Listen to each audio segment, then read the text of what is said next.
Cape League season is coming to a close here in the next few days as the Red Sox play the second to last home game of their season as we are in the waning moments of the 2019 regular season. The playoffs loom, but for now there is baseball here at Red Wilson Field as the YD Red Sox get set to take on the Orleans Firebirds for the final time in this Cape League season. Hello, everybody, and welcome in. Andre Sims, and joining me is TJ Mathewson in the press box. And TJ, ownage is ownage, as they say, as these two teams get set to face off once again. 4-1 this season. Absolute domination over the last couple seasons. YD over Orleans. 1-10 in the regular season here at Red Wilson Field are these Firebirds. It's a favorable matchup. Plus, if you factor in the fact that this team has been playing so well over the last couple of days, what are you expecting from the YD offense today? Well, I think we're going to see another good performance. It's going to be sort of a bullpen day. They're throwing a reliever, David Steele, we saw earlier out of the bullpen with YD this season, released after a week in the season, and he's picked back up in early July by these Firebirds. Hasn't had an outing longer than 2 innings this season. They're expecting him to go about 4, but we will see with that from the Northeastern product from this. YD offense is coming off one of their best performances of the season yesterday in Katuitt. 9 runs on 15 hits up and down. The lineup was just seeing the ball really well and absolutely crushing the Katuitt Kettler pitching yesterday. On the mound for YD in this one is going to be the lefty out of USC, John Beller. Last saw him pitching in Hartford, taking on the Wareham Gatemen. He was okay in that start, pitched well, but the pitch count was very, very high, very, very quickly. What are you looking for him in what is going to be his final start before the playoffs? Well, this isn't too high-powered of an Orleans lineup. They're about middle of the pack in home runs, but in the bottom third of the offensive categories across the board, runs, average, on-base percentage, total bases in this Cape League. So it's going to be a bit of an easier task for him today. You do have an all-star, Max Troiani, right in the middle of that lineup, but outside of that, and Shea Whitcomb as well has been playing really well out of UC San Diego. Otherwise, though, not too much threat in that lineup for Beller, so if he's just around the strike zone, limiting the walks, he's had a little bit of control problems the last few starts. Keep that under control today, and I think he'll just be just fine. Bit of a lineup shakeup for YD in this one. Carson Taylor up to the 5-hole. Jake Palmer now sits in the 9-hole in the order.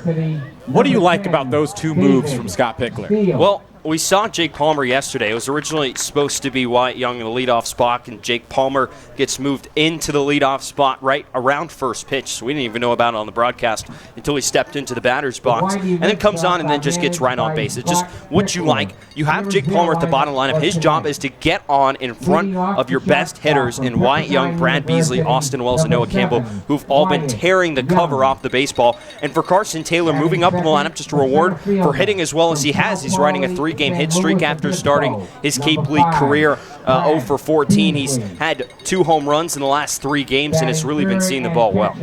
The Red Sox offense is firing on all cylinders here the last couple games to the tune of 22 runs in 2 games. The wind is blowing out here at Red Wilson Field today. Could be potential for another crooked number for the Red Sox. Lineups, first pitch, the national anthem, all coming up in a little bit. You're listening to Red Sox Baseball on the Cape Cod Baseball League Network.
John Beller has gotten his warm-up tosses in as the lefty gets set to deliver the first pitch to Jacob Hurtubise.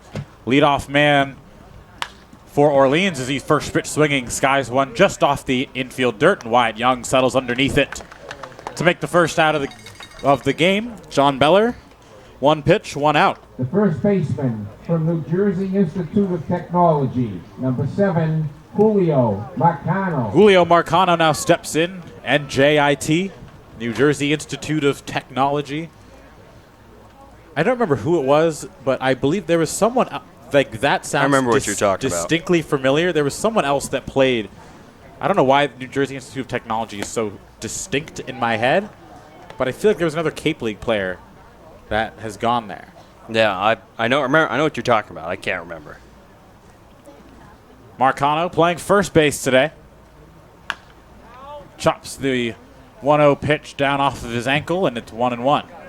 Behind Marcano, Max Troiani, been battling Wyatt Young for the top average in Cape Cod Baseball League this year. He sits in the 3-hole. Shea Whitcomb bats fourth. Rob Emery, the catcher out of USF, hits fifth. Eddie McCabe, normally a shortstop, DHing this evening, hits sixth. Josh Zamora in the 7-hole. Tanner Murray hits eighth. And Zach Daniels, the Tennessee man, hits ninth. Defense behind John Beller, Tate Samuelson, Brad Beasley, Jake Palmer in the outfield left to right. Riley King, Wyatt Young, who you just met, on the left side of the infield. Marcano bloops one into center field, and it'll fall in front of Beasley, and that's a base hit. Noah Campbell and Jack Thomas Wold man the right side of the infield. And Whitey's MVP candidate, Austin Wells, is behind the plate.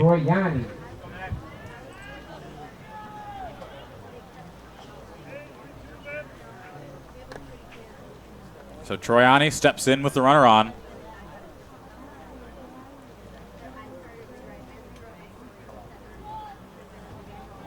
Average right up there with Wyatt Young. Only one extra base hit this season. It's a double.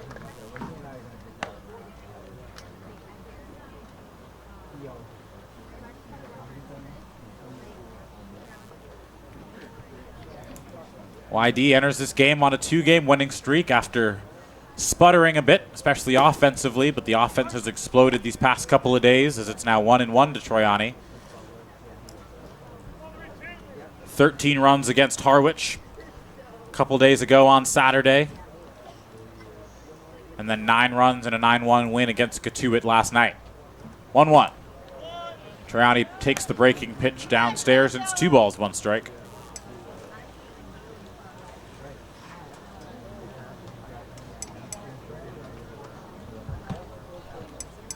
Beller working out of the stretch, set at the chest. Chopped on the ground right at Wyatt Young. Snares it on a hop to Campbell for 1, over to Wold, and that's a double play. Wyatt Young handles the absolutely scorched ground ball to short to begin the 6-4-3 double play, and John Beller's quickly out of the first, putting up a 0 on the scoreboard. The Firebirds go down in order. We head to the bottom of the first. You're listening to Red Sox baseball on the Cape Cod Baseball League Network.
Number 7. Back here for the bottom of the first inning here at Red Wilson Field as the Cape League's leading hitter, Wyatt Young, steps to the plate. Lefty out of Pepperdine, sporting a new bright red bat in the box.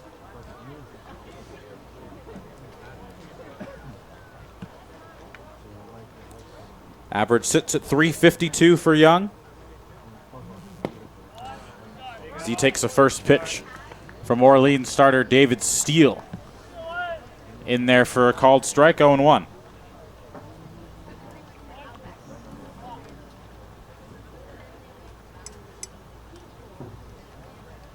Steele, the Northeastern product, had a brief cameo with Whitey earlier in the season as Wyatt Young skies the 0-1 pitch on the infield.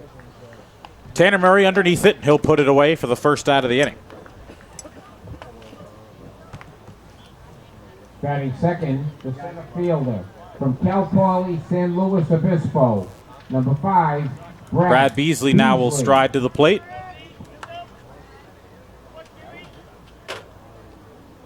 Really solidified this Whitey order, being in the 2-hole. First pitch to him. It's a fastball that dots the outside corner for a strike, 0-1.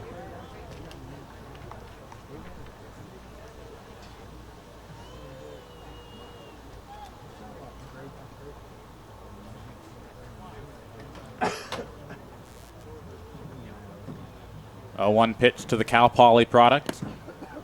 Skips in at the dirt, dug out by Emery, and it's 1-1.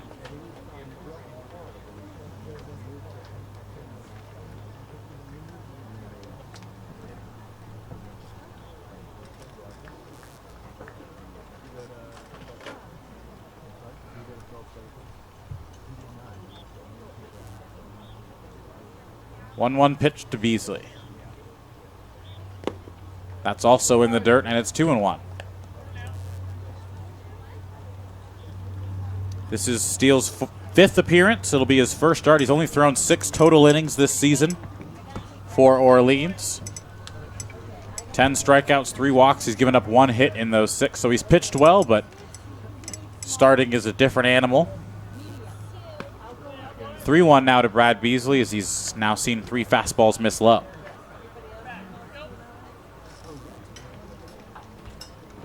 The defense behind Steele, Max Troiani in left field, Jacob Hurtubise, Zach Daniels in center and right.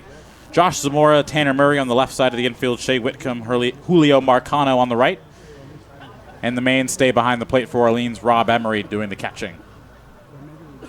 3-1 to Beasley. Nubbed off the fists, and it's fielded quickly by Steele. He'll toss over to Marcano, and that's the second out of the inning. Batting third, the catcher from the University of Arizona. So that'll bring up Austin 16, Wells. Austin Wells. Who has been absolutely tearing the cover off the ball lately. Average has climbed back to 333.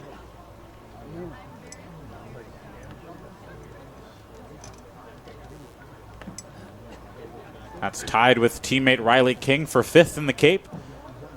Also sits at 4th in home runs, 5th in RBI. 6 for his last 7 with 3 walks and 4 doubles. As he looks at the first pitch low, 1-0. Wells had a 4-for-4 day a couple games ago against Harwich. Then a 2-for-3 day with a walk yesterday against Cotuit. He is absolutely locked in at the right time. The 1-0. Breaking ball that misses in, and it's 2 balls, no strikes.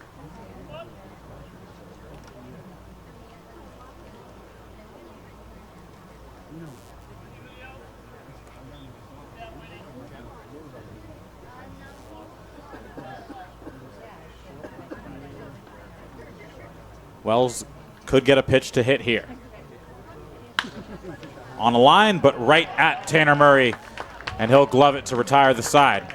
Pair of 1, 2, 3 innings for both starters. We're through 1. It's still scoreless here. You're listening to Red Sox Baseball on the Cape Cod Baseball League Network.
San Diego, Shea Whitcomb. Shea Whitcomb now steps to the plate for Orleans as we get set to start the top of the second inning. Andre Sims, TJ Mathewson with you here at Red Wilson Field in what is the third to last game for YD this season as Whitcomb skies the first pitch up into shallow center field. Tate Samuelson settles underneath it, and that'll be the first out of the inning.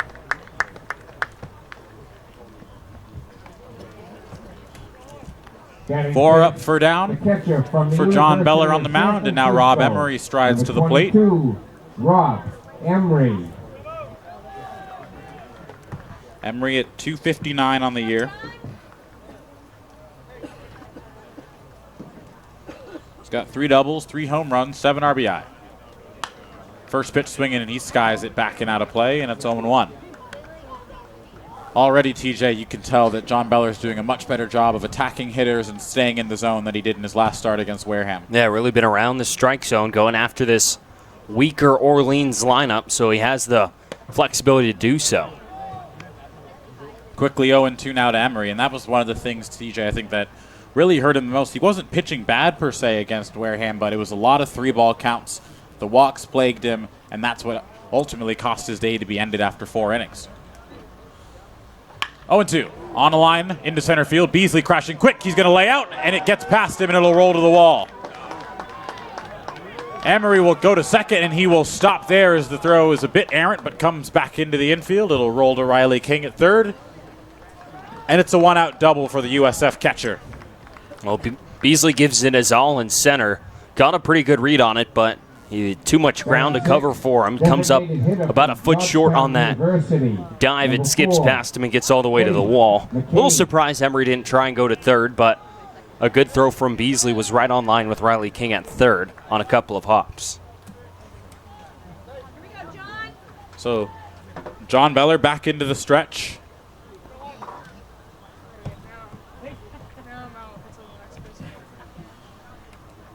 Got a 6-4 3-double play in the first inning to get him out of the frame after allowing a 1-out single. It would be a bit more complicated to get a double play here with the runner on second base.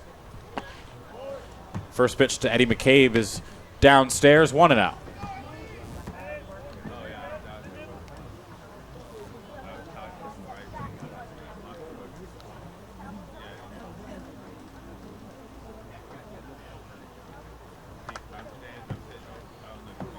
The 1-0 from Beller. Chopped on the ground right at Wyatt Young. He charges, fields, throws across the diamond to first.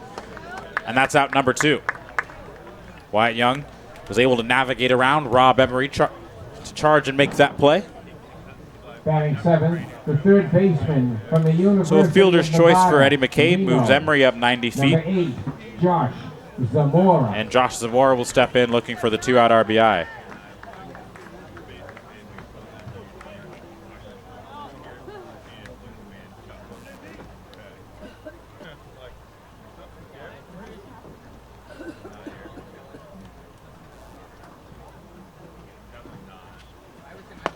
First pitch is cut on and missed at the plate, and it's 0-1. Tanner Murray waits on deck.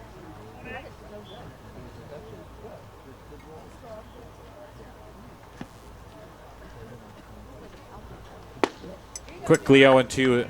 Speller had Zamora out in front of the off-speed pitch there.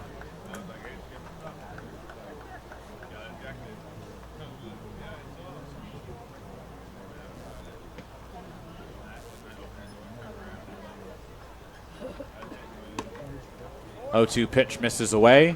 It's 1 ball and 2 strike.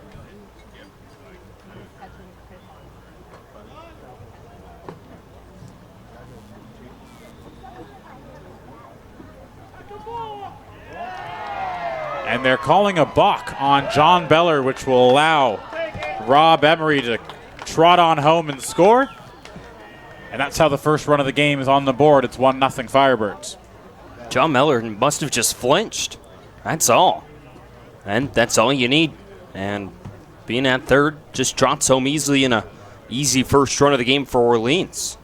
1-2 pitch misses away, and it's now 2-2. John Beller does have a bit of an unconventional way that he positions himself before coming set. Sort of a Craig Kimbrell-esque hunch. And no argument from him, so he knew he did it. 2-2. Good off-speed pitch gets Zamora swinging, and that'll end the inning. Fans, So the unfortunate mishap from Beller allows the run to come across. would like to shout out a special thank you. It's 1-0 Firebirds. We head to the top of the second inning. You're listening to Red Sox Baseball on the Cape Cod Baseball League Network.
Second inning, the second baseman. Noah Campbell will lead things off for YD now, as they now find themselves down by 1. 4, 5, and 6 due up for the Red Sox here in inning number 2. It'll be Campbell, Taylor, and Riley King. First pitch to Noah Campbell batting from the left side, misses high and away. It's 1-0.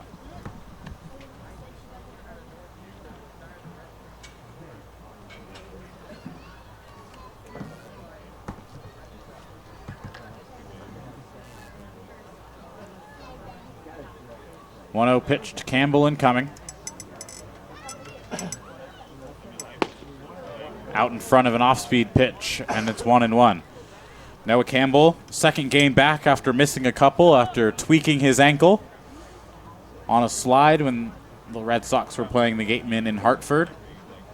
Came up limping after that play and then missed the ensuing couple of games, but is back in the lineup and back in the cleanup spot. And as I think, TJ, as he ropes one over the head of Marcano at first, and that'll get down the line, and he'll park it at first base for a single. And to finish my point, TJ, I really think that he is probably the biggest key in this order for YD's playoff success. Yeah, and when he can drive in runs in that 4 spot, he can swing a good bat from both sides. He's got a really excellent eye at the plate here in his second really successful summer. Last season it was more about the average and the power. This season he's got the average still at 320, but he's walking more than he's striking out. Seeing the ball so well from both sides of the plate with really good speed on the base paths. So now, one of the many hot hitters in this YD order, Carson Taylor steps in, batting from the left side. And what a weapon that is to have your 4 and 5 hitters both be switch hitters. Should Carson Taylor stick in this spot in the order? 3-game hitting streak. Home runs in back-to-back games. Both of those home runs coming from the left side. Pickoff play, they'll check on Campbell.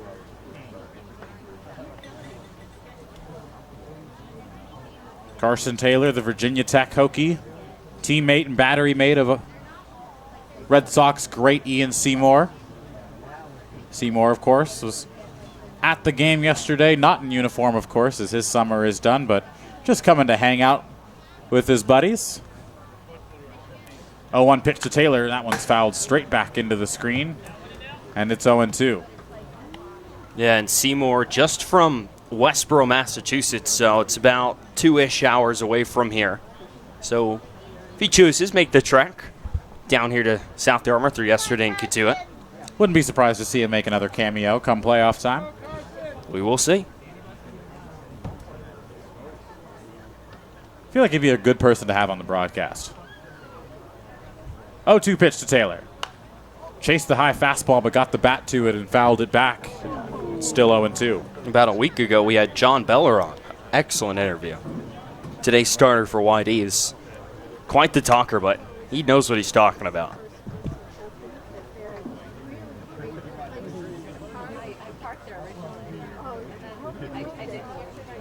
Still 0-2 now to Carson Taylor, DHing today. Fouls another one off. Taylor in a battle.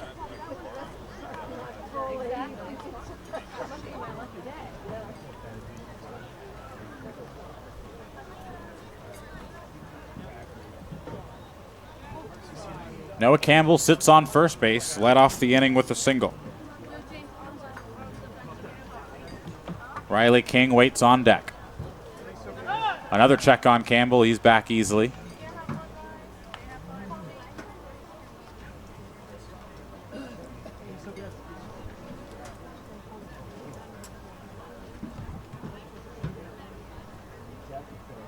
YD coming into this game 22-16-3. Campbell's running. Taylor excellently executes the hit and run as that one's roped into right field. Campbell will go first to third, and there's runners on the corners, nobody out, and Riley King strides to the plate. Perfectly executed, and Carson Taylor's just seeing the ball so well right now, especially from that left side. We've seen him smack both of his home runs from the left side right there. Perfectly executed hit and run, as you mentioned. Campbell going on the pitch. Carson Taylor gets a pitch on the inner half of the plate and gets the barrel to it, lines it into right field. Runners on the corners, still nobody out. Georgia Bulldog Riley King coming to the plate.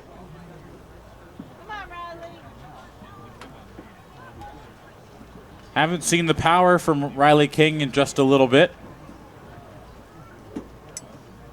Had that 2-homer day here at Red Wilson Field. And that one gets away from Emery, and Campbell will come in to score. Taylor will advance 90 feet on the back end to second. And this game is even at 1. So 2 individual runs coming in the second inning, both in non-traditional fashions, as John Beller balks to drive in a run in the top half, and then Noah Campbell comes around on the wild pitch in the bottom half of the frame. Just what we expected. Just how you drew it up if you're YD and if you're Orleans, and the way to get on the board.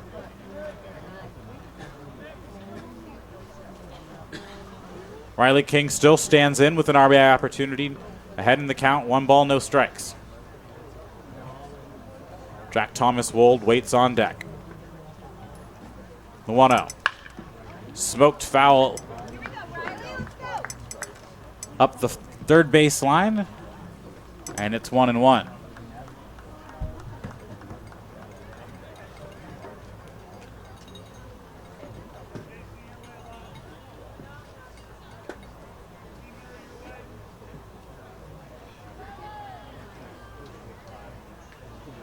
Carson Taylor's on second, Riley King in the box.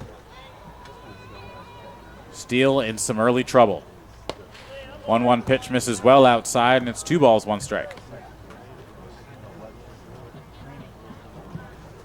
This YD offense has gotten back to its original success this season, which was putting up crooked numbers in a few innings and just burying teams, especially early. They got off to a fast start against Katuitt yesterday, fast start against Hyannis as well, and already with no outs here in the second inning and just already won one across. Look to be, at least has the feel, TJ, of another fast start to this game for YD. Yeah, and they started strong couple hits together here in the second after going down 1-2-3 in the first inning against Steele. And especially if you get to see Steele a second time, we'll see. 3-1 to King. Big swing and a miss as he got the fastball he wanted there, but he sends it into foul territory. Marcano is underneath it, and he'll make the play for the first out of the inning. So Riley King pops out, and now Jack Thomas Wold will look to drive in Carson Taylor from second base. Number 19, Jack Thomas Wold.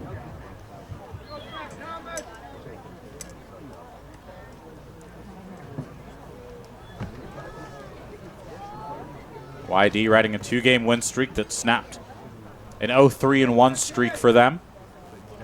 4-5-1 in their last 10. First pitch to Wold is a fastball that misses up at the shoulders. It's 1-0.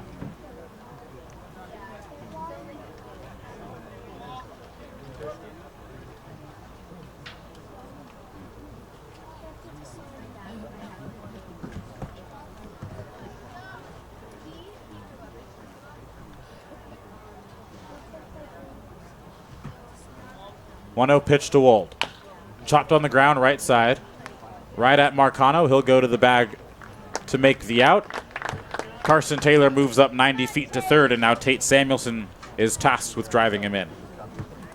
The left fielder from Cal Poly San Luis Obispo, number 35, Tate Samuelson.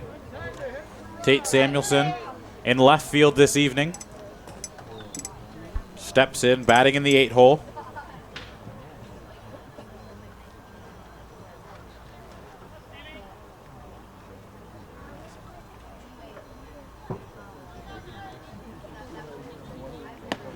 First pitch to Samuelson misses wide, and it's 1-0.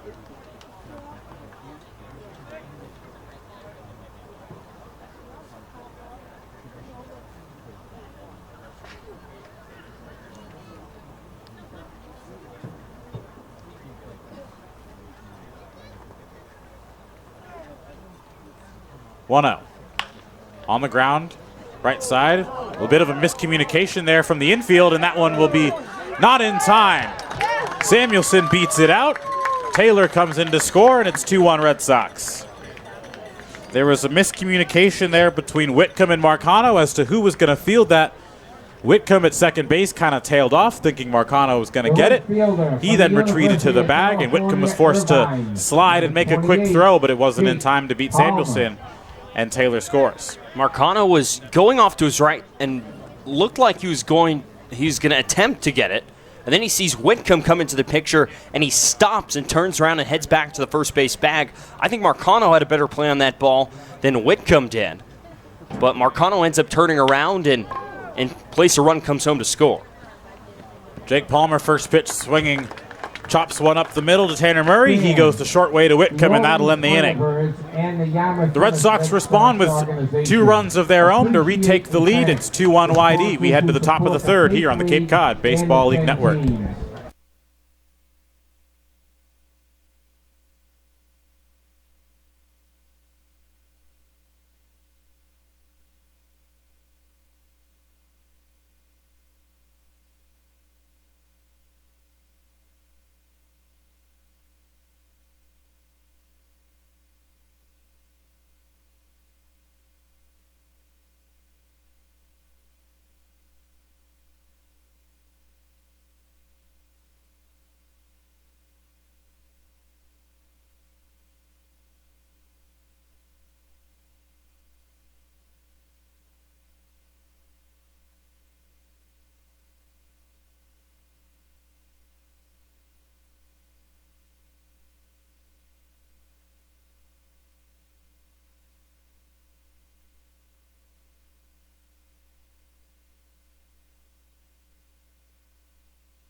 Top half of the third inning here from Red Wilson Field. It's the Red Sox 2 and the Orleans Firebirds 1. TJ Mathewson and Andre Sims here with you from South Yarmouth. 8-9-1 in the Firebirds order.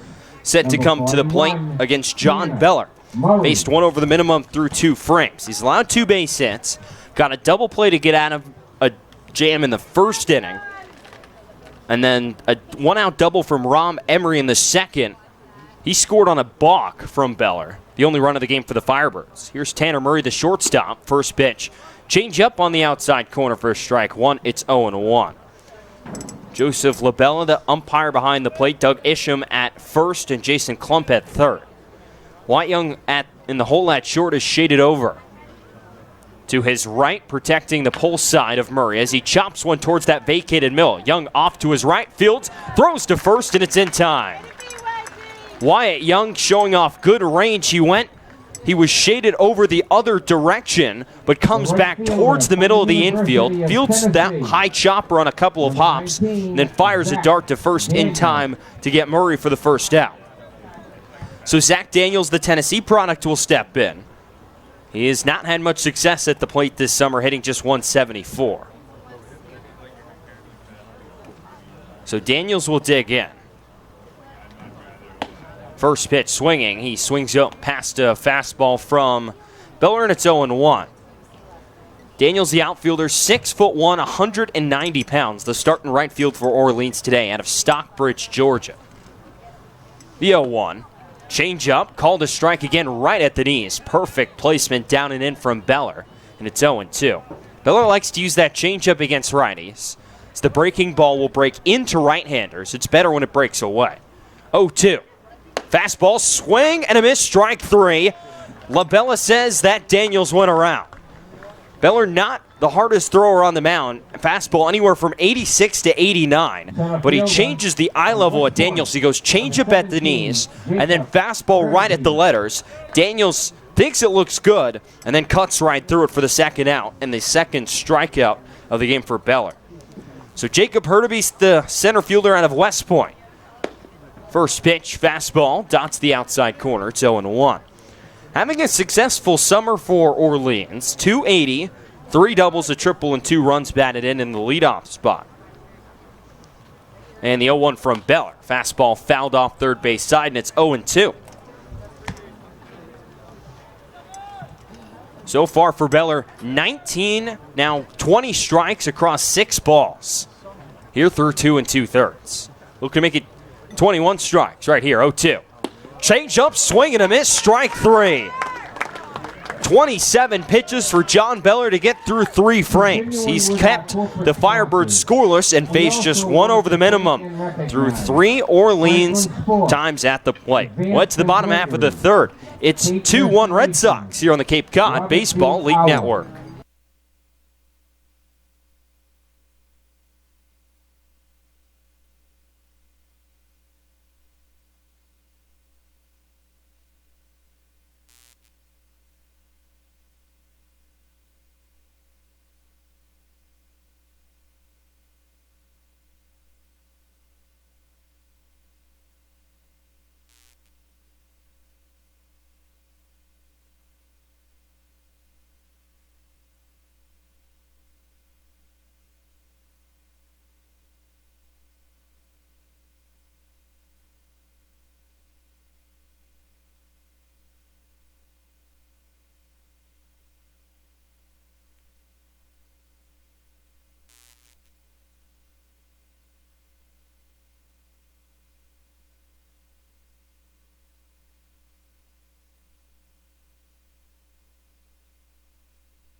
Bottom 3 here from Red Wilson Field. 2-1 Red Sox lead over the visiting Orleans Firebirds. It's going to be 1, 2, 3 in the Red Sox lineup. Wyatt Young, Brad Beasley, and Austin Wells. 6 Red Sox came to the plate in the bottom half of the second inning, which led to the 2 Whitey runs. An RBI, I'll run on a wild pitch, and then an RBI infield single from Tate Samuelson. So Wyatt Young, 0 for 1 on the day, popped out to the shortstop, Tanner Murray, to lead off the game. Or lead off the Whitey first. First pitch to Young, a cut and a miss from David Steele working into the third inning. It's 0-1. Steele's not thrown longer than 2 innings this season. He was with the Red Sox for the first 7 days of the season before getting released, and was signed with Orleans on July 7th. 0-1. Breaking ball, swinging a line drive down the right field line, and it dunks in for extra bases. Headed in towards the corner, Young rounds the bag at first and coasts into second with a double. So Young picks up his first hit of the ball game, his 7th double on the summer, as he perfectly ropes that one right down the right field side, out of the reach of Zach Daniels, and parks himself in scoring position for Brad Beasley. Beasley in the first grounded right back to Steele in a 1-3 putout. As the second out of the first inning for Beasley was 2 for 4 with his 3rd home run of the summer yesterday. A no-doubter to left field at Lowell Park in Katuitt. He bats right-handed, also donning an all-red bat like Wyatt Young. First pitch, fastball called a strike, and it's 0-1. Austin Wells is on deck, the catcher out of the University of Arizona. Young on second has 8 steals and 11 chances this season. Good speed on the base paths, not really getting held on. Tanner Murray, the shortstop, creeping a couple steps closer to the second base bag. Now retreats the 0-1, misses away, and it's 1 ball and 1 strike.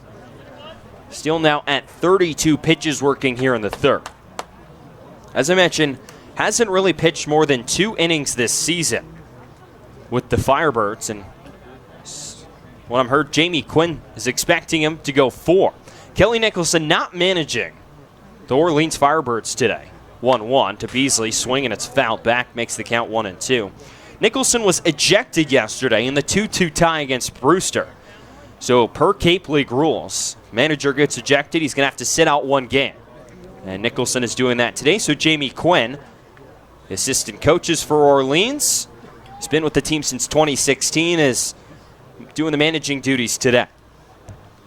1 ball and 2 strikes here to Beasley. Steele, the Northwestern product, sets a peek back at Young, the 1-2. Swing, and it's fouled out of play again on the first base side, and the count stays at 1-2 to Beasley. Seen a couple ejections recently. Tom Holliday, Chatham manager, was ejected 2 nights ago, as well as the Chatham pitching coach. And then Kelly Nicholson ejected yesterday. Have yet to see an ejection in a YD game yet this season. Steele sets. Peek back at second. 1-2. Change up, looked like missed a little bit low, and it's 2 balls and 2 strikes on Beasley.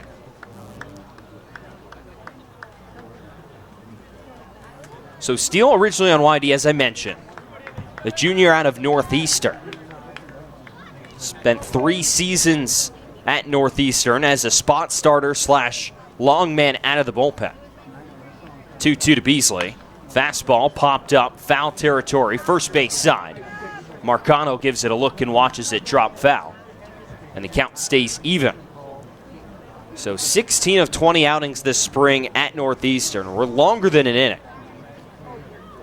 He threw a 3-hit shutout against College of Charleston back on April 19th this season, and was originally hoping to pitch for an Ivy League school up here in the Northeast. And a native of Manchester, Connecticut, chose Northeastern because it was so close. 2-2, misses down and outside, and it's 3 balls and 2 strikes on Beasley. So he chose Northeastern over both Dartmouth and Columbia, just because of its proximity to Boston. 3 balls, 2 strikes to Brad Beasley. No outs here in the bottom of the third inning. Red Sox already leading by a run. The set from Steele and the payoff pitch. Swing and a miss on the fastball. Beasley set down on strikes. Not happy with himself. He'll head back to the third base dugout for Whitey. There's 1 down. The first strikeout of the game for Steele. That'll bring up the catcher, Austin Wells. this Red Sox team has been pretty good at managing the strikeouts this season. They started out the season striking out quite a bit, but have really solidified their approach at the plate. They're now second in the league in terms of fewest strikeouts as an offense, and second in terms of most walks. Steele sets, and the first pitch to Wells. Swing and a miss over the top of a breaking ball from Steele, and it's 0-1. 157 walks for the Red Sox this season. Trails just the Chatham Anglers, and second in strikeouts with just 309 as a team. On the other side, the Orleans Firebirds strike out the most of any Cape League team with 369. 0-1. Breaking ball again, this time misses low, and Wells keeps the bat on his shoulder. And it's 1 ball and 1 strike. This offense has been about as complete as it gets. Power hitting, average, home runs, stealing bases. Been able to bail out a shoddy pitching staff and help clinch his playoff spot yesterday. 1 ball and 1 strike to Wells. Here's the pitch. It's swung on and missed over the top of that changeup again from Steele, and it's 1-2. We thought yesterday, well, this was the case, I'll explain, that Brewster would have to lose for the Red Sox to clinch his playoff spot. Instead, Brewster, who was playing the Orleans Firebirds, tied with the Firebirds. So the Red Sox ended up clinching that playoff spot last night at Lowell Park with the 9-1 win. Currently slated a point behind Chatham in second place in the East. 1-2. Swinging a pop fly down the left field side, but it hooks foul. And will dribble toward a couple of fans fighting for the foul ball down that way. So right now, in terms of clinch spots, all 4 Western Division teams have clinched. Falmouth, Wareham, Katuitt, and Bourne. Hyannis sits on the outside, who we will see the next 2 days. Tomorrow at McKeon Park in Hyannis, and Wednesday right back here at Red Wilson Field. Steele sets, looks back at second. The 1-2. Swinging a fly ball to left field, medium depth. Troiani circling under it. Will move in a few steps to his left and will get under it and make the catch for the second out of the inning. So since the leadoff double, 2 up and 2 down for David Steele in the bottom of the third. And Noah Campbell will step to the plate. So then you have the Eastern Division. Chatham has clinched with 48 points. Whitey has clinched with 47. Orleans and Harwich still trying to clinch a playoff berth. Entering today, Harwich 3 points ahead of Brewster for that 4th and final playoff spot. 39 points for the Harwich Mariners. 36 points for the Brewster Whitecaps. Steele sets, and the first pitch. Swing and a miss. Campbell over the top of that changeup. Again, this one diving on the outside corner. It's 0-1. So it's going to be interesting to see how this Eastern Division shakes up. It looked like for so long that Chatham had that top spot locked down. But the Anglers released 4 more players today. And are only 1 point ahead of YD, who's playing some good ball right now. 0-1. Misses away, and it's 1 ball and 1 strike. The only problem is the Red Sox have not played the Anglers well. Have yet to win against Chatham this year. They're 0-5-1 against the Anglers, while Chatham has been absolutely spectacular against the Eastern Division. So the Red Sox will have to pass them in points if they're in a tie. Chatham has the tiebreaker. 1-1 to Campbell.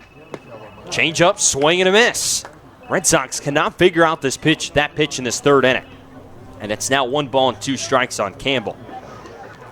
So right now, the Red Sox are slated to host Orleans on Friday, August 2nd for the first round of the playoffs, but still much up in the air. Orleans 3 points ahead of Harwich for that 3rd spot. The set from Steele. The 1-2. Fastball just misses away. Shea Whitcomb at second took a couple steps towards the Orleans dugout on the 3rd base side, or 1st base side, pardon. But it's not called a strike by Labello behind the plate. And it's 2 balls and 2 strikes. That eye there from Noah Campbell, something we didn't really see too much last summer, and really something we didn't see from him in the spring at South Carolina. He's already walked more times up here on the Cape in 30 or so games than he did all season at South Carolina. The 2-2. Fastball chopped just foul at home plate, just off the end of the bat of Campbell. And it's still 2 balls and 2 strikes. Campbell's walked more than he struck out this summer. Last summer he had the average, the power. Did strike out a little bit. The walk numbers were decent, but not quite as good as they are this summer. He's just seeing the ball so well up there. At second base today for Whitey, where he played most of last summer as well. Steele with the set. Peek back at second, delivers the 2-2. Fastball, check swing from Campbell, he holds up. The pitch misses outside. And the count will go full on Campbell, 3 balls and 2 strikes. And Whitey's really making Steele work here in the bottom of the third inning. Now at 48 pitches through 2 2/3, 49 part. Steele a long look in at Rob Emery, giving the signs behind the plate. Steele with the set at the belt level. And the 3-2. There goes Young, swinging a line drive, hooking foul down the right field side. Campbell guessed the pitch right, but was just out in front of the breaking ball from Steele and hooks it foul, and the count will stay full. Campbell can reach Carson Taylor. The designated hitter for Whitey waits on deck. Wyatt Young, which seems like ages ago, led off this inning with a double down the right field line. He takes his lead off of second. Orleans defense playing Campbell straight up. Steele is set on the mound, working from the first base side. And the 3-2. Breaking ball, not even close. It stays way upstairs. Campbell tosses the bat aside and will jog down to first. He's reached base both times today after going 3 for 4 with a pair of runs scored yesterday in the 9-1 win over Katua. So 22nd walk of the season for Campbell. And Carson Taylor, who singled to extend his hit streak to 4 games back in the second inning, will bat for the second straight frame. Now the pitching coach for Orleans out to have a chat with David Steele. No score through the first inning of this game. Then Orleans got on the board in the top of the second on a John Beller balk that drove in Rob Emery, who had doubled with 1 out in that second frame. Then the Red Sox came back and responded with 2 more in the bottom half of the second inning. Have yet to scratch across the run here in the bottom of the third, but are threatening with runners on the corners. And 2 outs. And Carson Taylor, one of their hottest hitters at the plate. Taylor, a late arriver, was supposed to be in a permanent contract with Whitey this season. Struggled with injuries this season at Virginia Tech and finally made an appearance about a week and a half ago. Switch hitting catcher out of Virginia Tech has found his stroke the last now 4 games. It's up to 2 home runs and 6 runs batted in, a pair of 3-run home runs. 1 came yesterday. First pitch, swinging a ground ball right at the first baseman, Marcano. He stabs it on the backhand, twirls and steps on the first base pillow to retire Carson Taylor 3 unassisted. Taylor hit that one hard, but right into the leather of Marcano, and the side is retired in the third. Red Sox leave 2 on, we'll head to the 4th inning. It's 2-1 Red Sox here on the Cape Cod Baseball League Network.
Two, 3, and 4 in the Orleans lineup. Set to come to the plate, Julio Marcano, Max Troiani, and Shea Whitcomb will come to the plate here against John Beller in the top half of the 4th inning.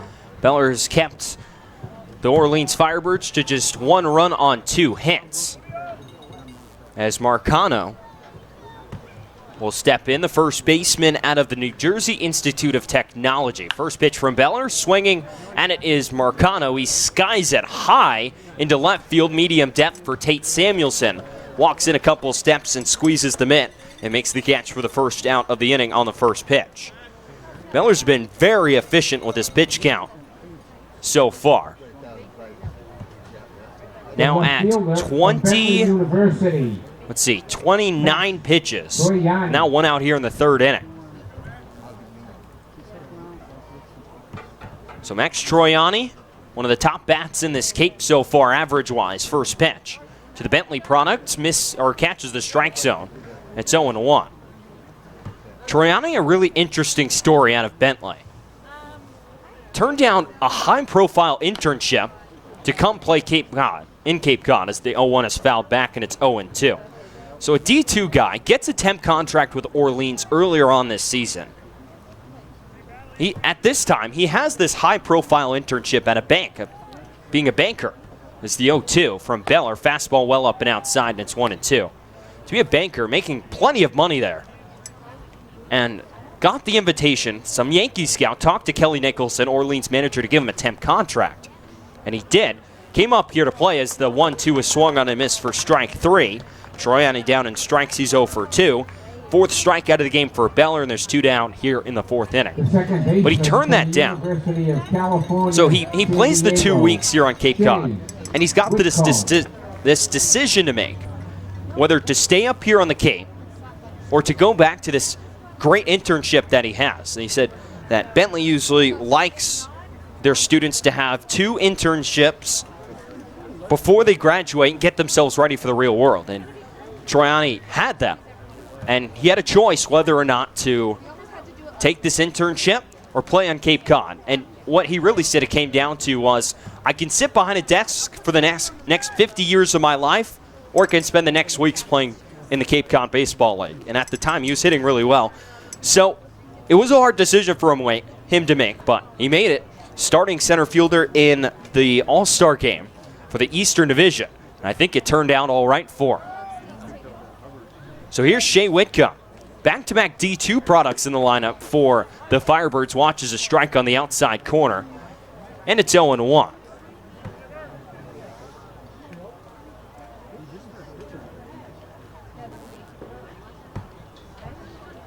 One of the hottest bats in the Cape swings past the 0-1. It's 0-2.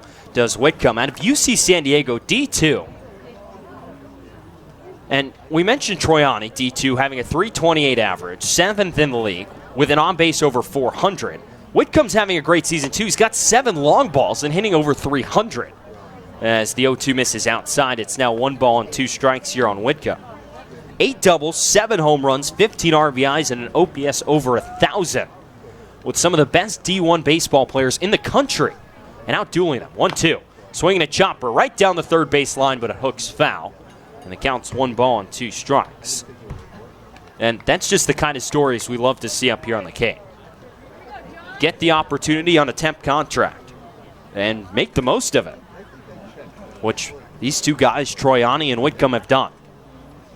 Hit a home run yesterday, did Whitcomb, in the tie against Brewster. 1 for 4 with that solo shot. Fouls back the 1-2 straight to the fence.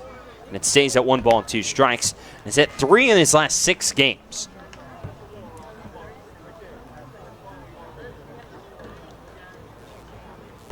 I mean, he's not huge. 6'2", 200. Decent size out of Encinitas, California. All the way up here on Cape Cod, having some success. 1-2 from Beller. Change up. Actually, slider looked like dribbled up the third base line, but it stays about a foot foul. Riley King, for good measure, fired a throw over to first, but it doesn't matter. Whitcomb will have to walk back to the plate and retrieve his bat. 2-1 Red Sox here in the top of the 4th inning. All the runs being scored in the second frame, 1 for Orleans and 2 for YD. Red Sox already clinched his playoff spot, currently sitting at 2nd in the Eastern Division. While Orleans sitting at 3rd in the East at 19-16-4. 1-2 from Beller, high fastball, cut and a miss for strike 3. Pair of strikeouts in the inning for Beller. He retires the middle of the Orleans lineup 1-2-3 and has set down 8 in a row and gets his 5th strikeout of the ball game here through 4. He's cruising. Well, to the bottom of the 4th. It's 2-1 Red Sox here on the Cape Cod Baseball League Network.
Now pitching for Orleans.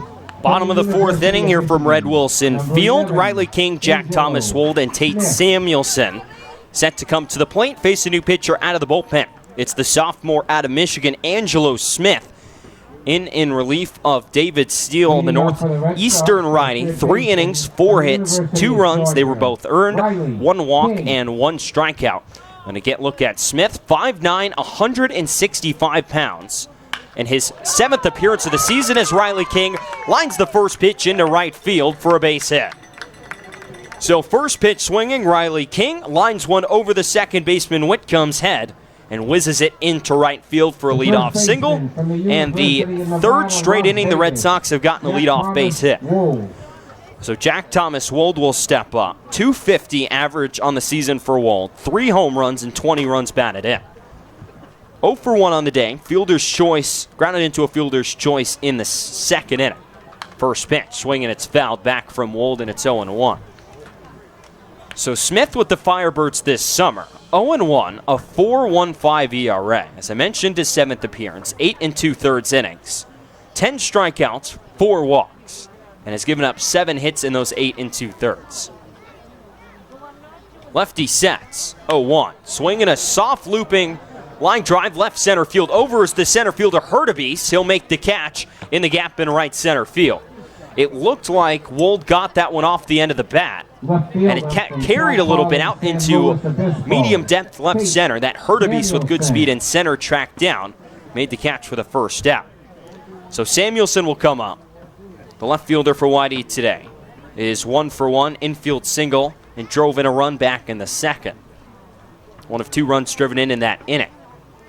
Smith sets first pitch. Breaking ball called a strike, and it's 0-1. Samuelson yesterday was 2 for 4 with a run batted in, riding a 4-game hit streak that he extended to 5 with his single in the 2nd. Right-handed hitter out of Cal Poly. Sophomore waits the 0-1 from Smith. Fastball misses outside, and it's 1 ball and 1 strike.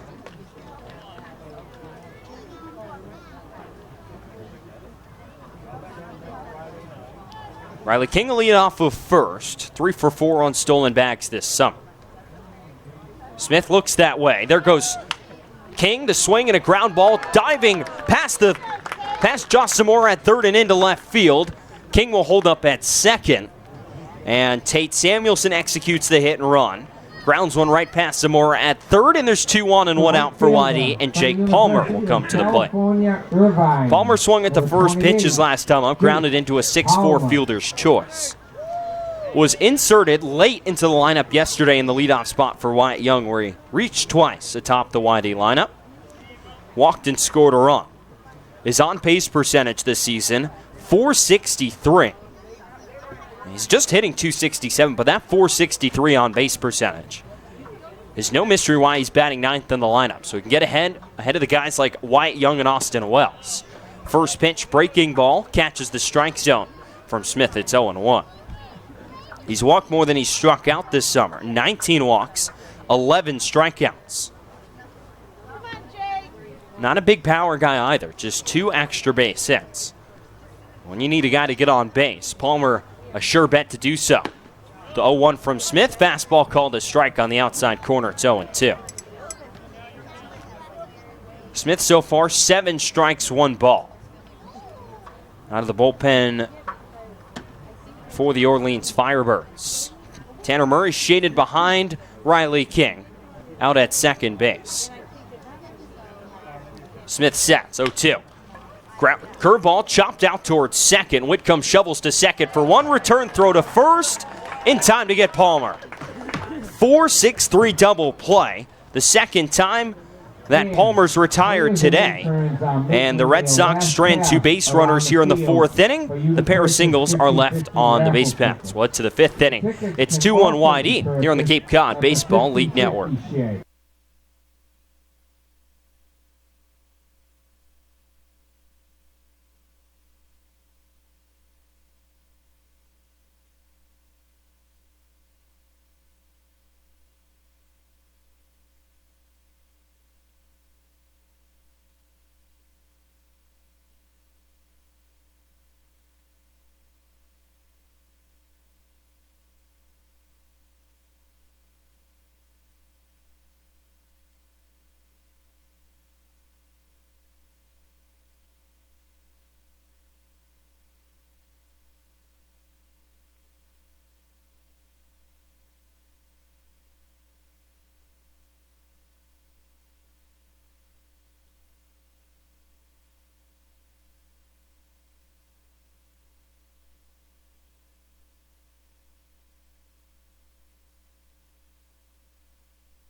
Rob Emery will lead things off for Orleans here in the top of the 5th inning. Andre Sims, TJ Mathewson with you. John Beller still on the mound. As he first pitch swinging is Emery, and he drives one to straightaway center field. Beasley looks up, and it is gone. Emery swinging at the first pitch, tattoos one to straightaway center field.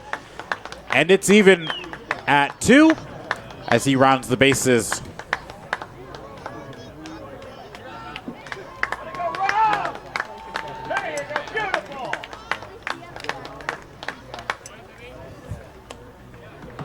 Fourth home run of the season for Rob Emery.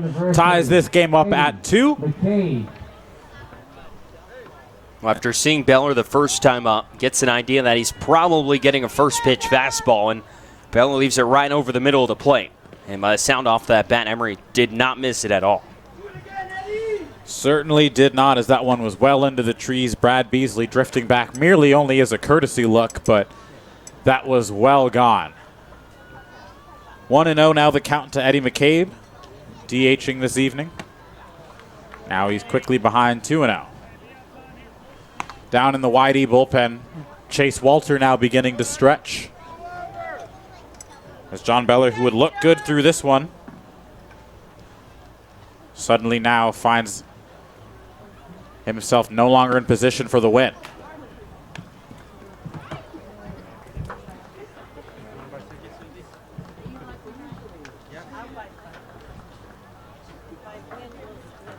The 2-1 pitch to McCabe. Breaking ball that drops in just upstairs. And it's now 3 balls and 1 strike. I'll remember the numbers.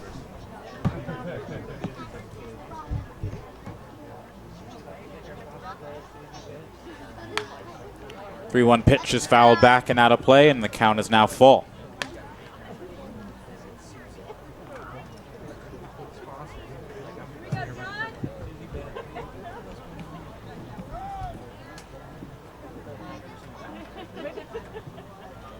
Payoff pitch. Another one fouled back to the screen, and we'll reset.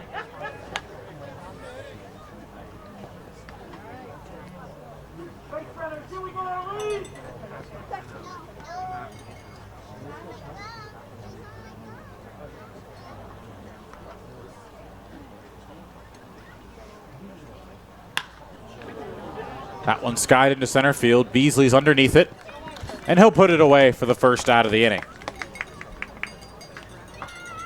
Third baseman from the University of Nevada, Reno, Josh Zamora. So now Josh Zamora will step in. Grounded out to short his last time up.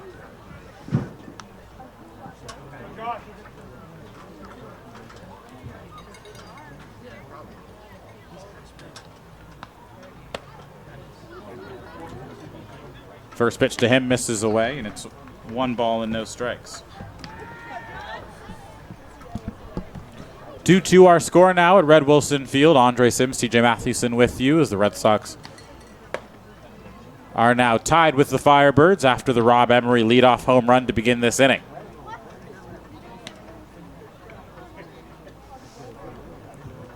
Just the 3rd hit allowed, though, from John Beller. A testament to how well he's been pitching in this one, as he's now ahead in the count 1-2 to Zamora.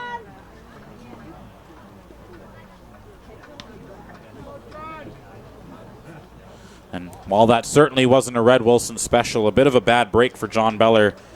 Just through 1 bad pitch, left it over the heart of the plate, and Emery tagged it for a solo shot.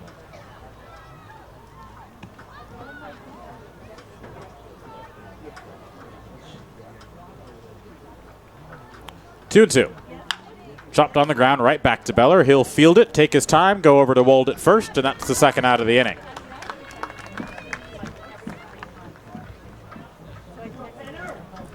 The shortstop from the University of California at Davis, Tanner Murray now steps in. UC Davis Aggie.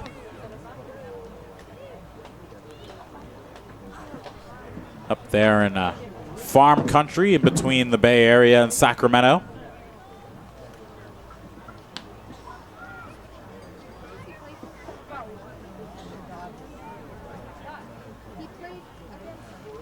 First pitch is that one is skied also into deep center field. Beasley looking up again, and that one will clear the fence. Tanner Murray gets a solo shot of his own, and it's now 3-2 Firebirds. That one more of a Red Wilson special here at the short center field fence. Just 352 as it cleared the fence by about 15 or so feet. And a sharp line drive, but normally that probably bounces on the warning track, hops off the wall over the head of Beasley. And instead he's just kind of watch it sail into the trees. And Orleans has taken the lead. Zach Daniels, Tennessee Volunteer, steps in, and he's quickly ahead in the count. 1 ball, no strikes. It's just strange to see this from Beller in this inning. He's just cruising. Missing bats, all in the strike zone.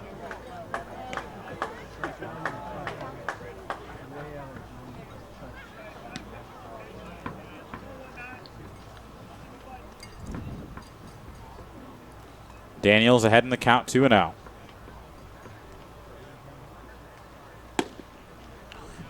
Beller pumps a fastball in on the outside corner, and it's 2-1. And that is the thing, TJ, that's probably most imperative for John Beller's success is missing bats. He's not going to blow you away with velocity as the 2-1 pitch. It's a good off speed that gets Daniels out in front, and it's now 2-2. He's not going to be a guy that's going to blow you away with 95, 96. He has to hit his spots well, and he has to miss bats, and unfortunately in this inning hasn't done that. Misses a bat there, though, as Daniels goes down swinging to end the inning. But a pair of solo home runs gives Orleans the lead. It's now 3-2. We head to the bottom of the fifth. You're listening to Red Sox Baseball on the Cape Cod Baseball League Network.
Top of the order for YD.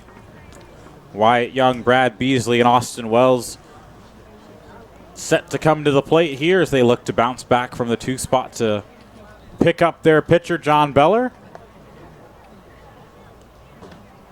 First pitch to Young misses just outside, and it's 1-0.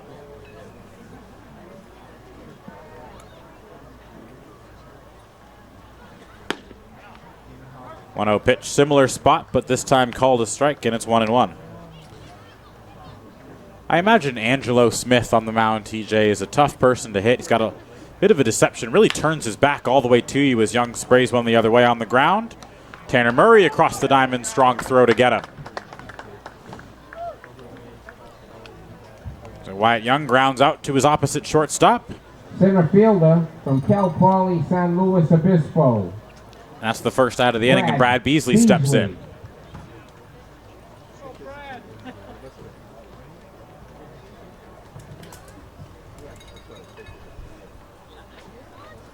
First pitch to Beasley is in there for a called strike, 0-1.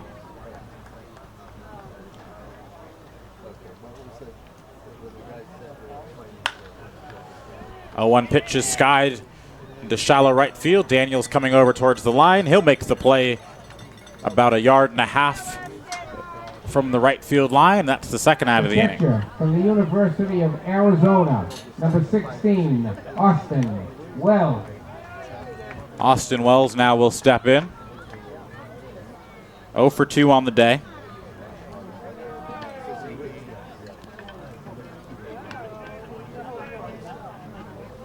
First pitch to him is a breaking ball that Wells was out in front of, and it's 0-1. Come on, Austin.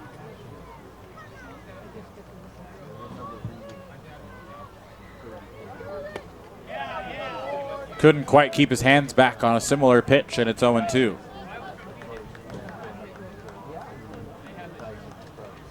Smith working from the extreme left side of the rubber. The 0-2.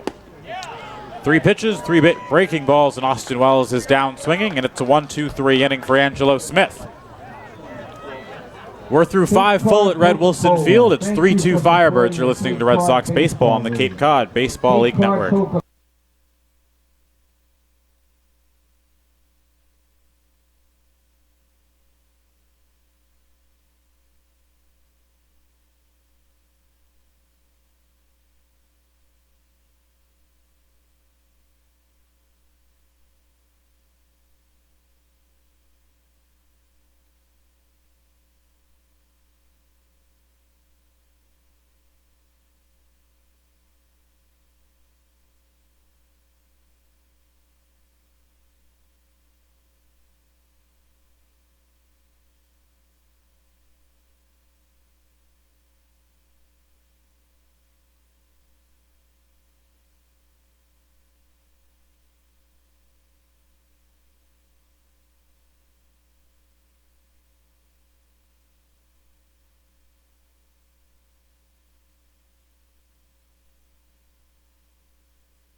Chase Walter is the new arm out of the Red Sox bullpen as John Beller's day is done, and the first pitch is bunted down.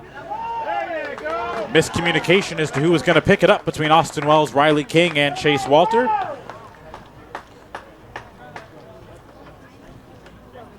And Jacob Hurtubise is on with a bunt single.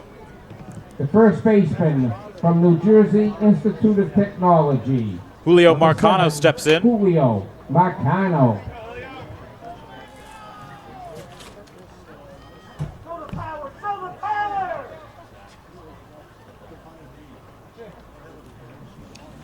Katy, Texas native. Another bunt attempt there. They're going to say he kept the bat back, and it's 1-0.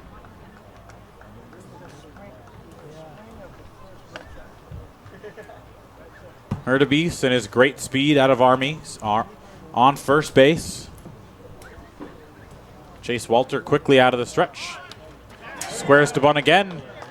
Does Marcano, but it gets past Wells. Hurtubise thought about going first to third. The back pick attempt from Wells gets all the way to Young, but Hurtubise is back with a dive. And it's 2-0.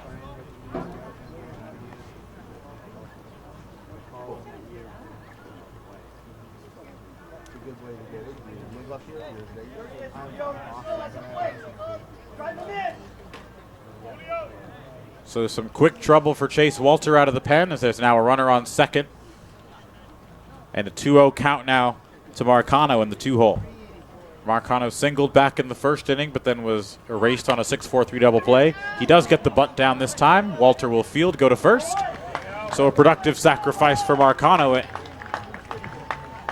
And Hurtubise is all the way at third base.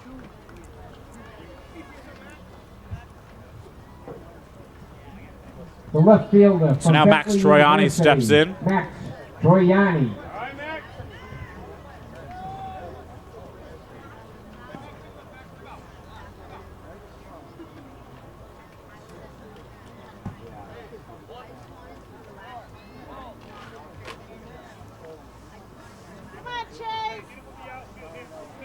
Troiani. Average has dipped a little in recent weeks, still well over 300 as Walter delivers the first pitch high 1-0. Infield is in, all playing at the lip of the grass for YD, trying to cut down the run and keep this game at 3-2 Firebirds. Troiani, a good singles hitter, good contact guy, as that one is blocked well behind the plate by Austin Wells, and it's quickly 2-1. Already Chase Walter with some control issues early in his outing.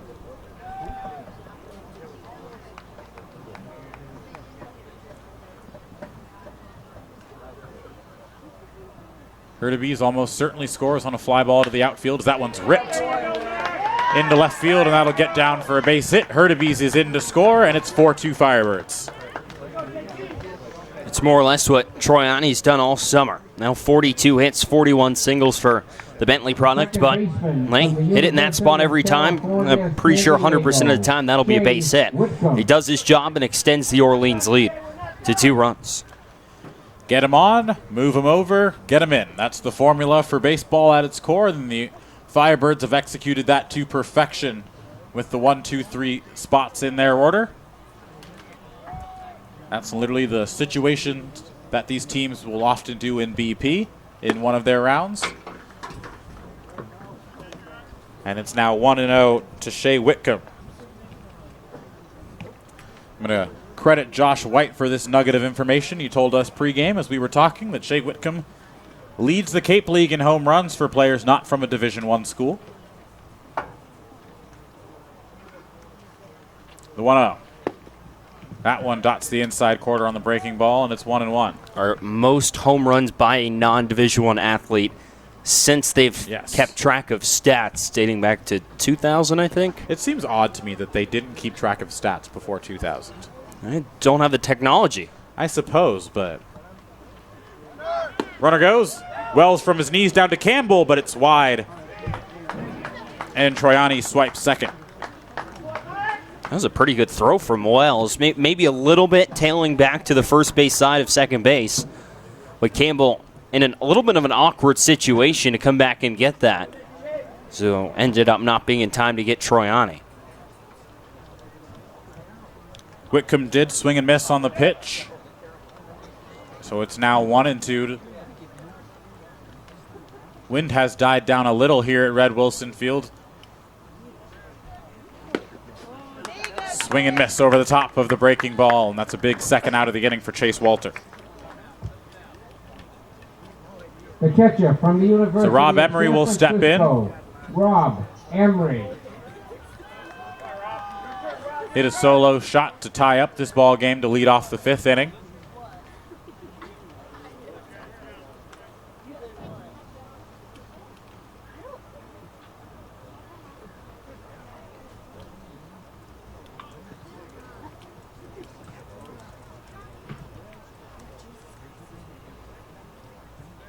First pitch to him, and that one swung on and hit well. It's in the yard. Samuelson comes in, and he'll make the play for the final out of the inning. 1 run comes in. The deficit is now 2 for YD. They'll look to make up that deficit in the bottom half of the 6th. You're listening to Red Sox Baseball on the Cape Cod Baseball League Network.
Noah Campbell.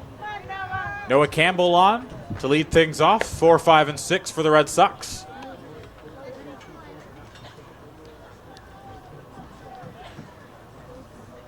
So he looks at the first pitch inside, 1-0. Second pitch is inside as well, now 2-0. Campbell spun around, now batting from the right side against the lefty Angelo Smith. 2-0 pitch to Campbell. That one's downstairs, and it's quickly 3 balls, no strikes.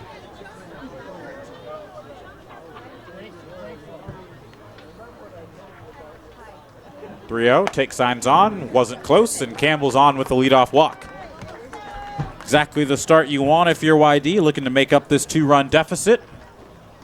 The leadoff man is on, and Carson Taylor, who's also a switch hitter, will be spun around to the right side.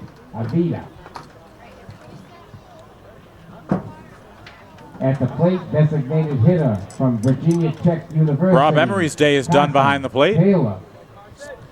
David Avitia takes over the catching duties. And there'll be a quick conversation out on the mound.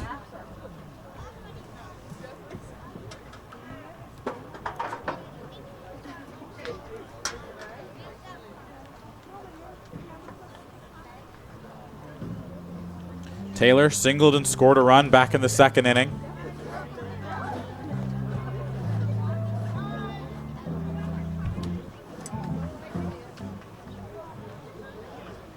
Conversation is over.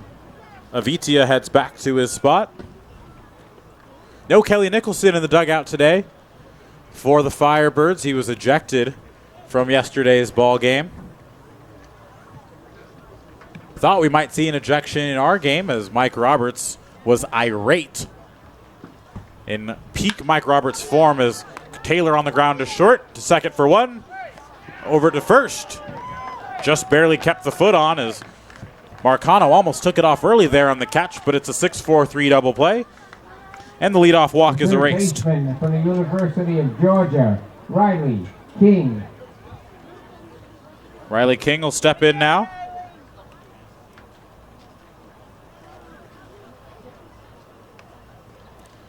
Batting with 2 outs and the bases clear.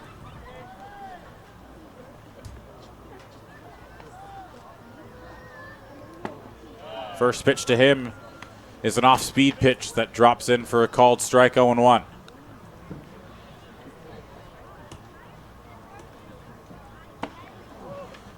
A mighty hack from Riley King in the box, but he comes up empty. It's 0-2.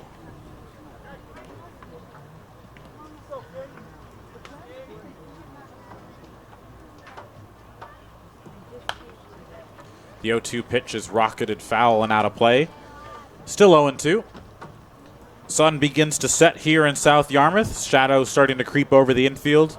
Not taking too much effect right now. A little bit of shadows in front of home plate. And Riley King is down swinging. That one's in the dirt. Avitia will take his time, go to first to complete the strikeout. And it's another 1-2-3 inning for Angelo Smith. Firebirds still up 4-2 here. We're through 6 full. We head to the top of the 7th inning here on the Cape Cod Baseball League Network.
First pitch from Walter to start the 7th inning is a breaking ball that stays high, and it's 1-0. 4-2 our score here. Andre Sims, TJ Mathewson with you.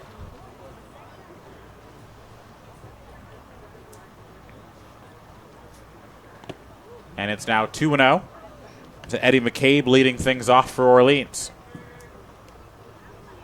6, 7, and 8 for the Firebirds. McCabe 0 for 2 on the day.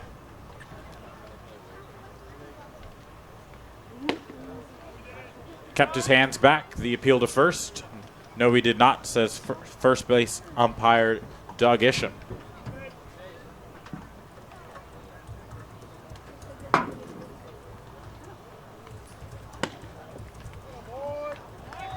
.30 pitch misses inside, and it's a 4-pitch walk to lead off the 7th.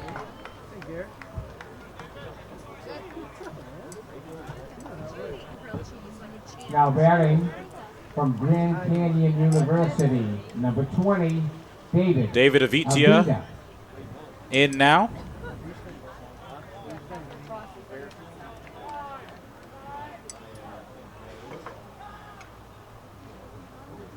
This time is called. I don't even know what that is. Looks like someone's lost a ball onto the field of play. Got away from some of the kids playing over there in the vast space beyond the right field bleachers. Avitia squares to bunt. It runs inside, but he gets it down, but it just goes foul, and it's 0-1. Orleans showing that they're not afraid to use small ball, and this used it very effectively in the top of the 6th inning to manufacture a run.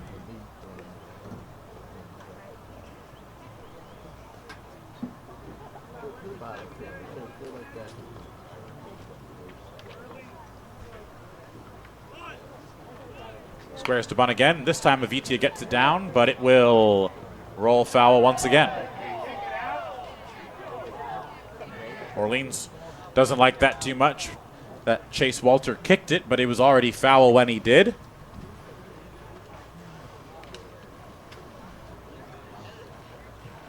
we go, Chase. Quickly 0-2 to Avitia.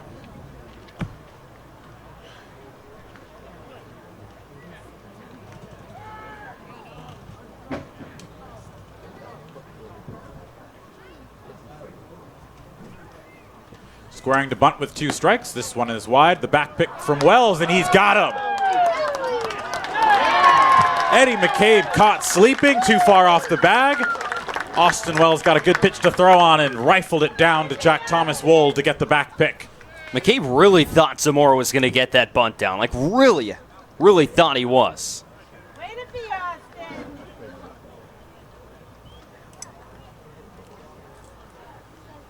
Big time first out there for Chase Walter and for YD, as the leadoff walk is rendered irrelevant, and it's still 1 ball, 2 strikes now to David Avitia. Oh, sorry, that's Avitia. My mistake. But McCabe at first really thought Avitia was going to get that bunt down, so he's solid amount off of first base. Wells sees it out of a corner of his eye. It was not a set play, and decides to just chuck it down to first, and McCabe is out by a mile.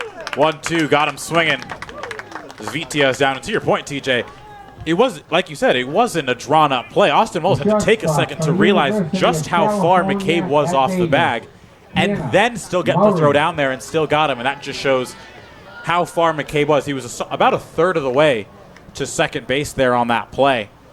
And now, instead of a leadoff walk and a potential big inning for Orleans, it's quickly 2 down in the inning, nobody on. And Tanner Murray in the box. He had a solo home run his last time up.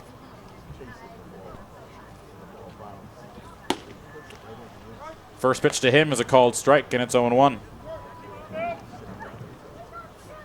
Just shows what happens when you can't get the bunt down. Generally causes problems.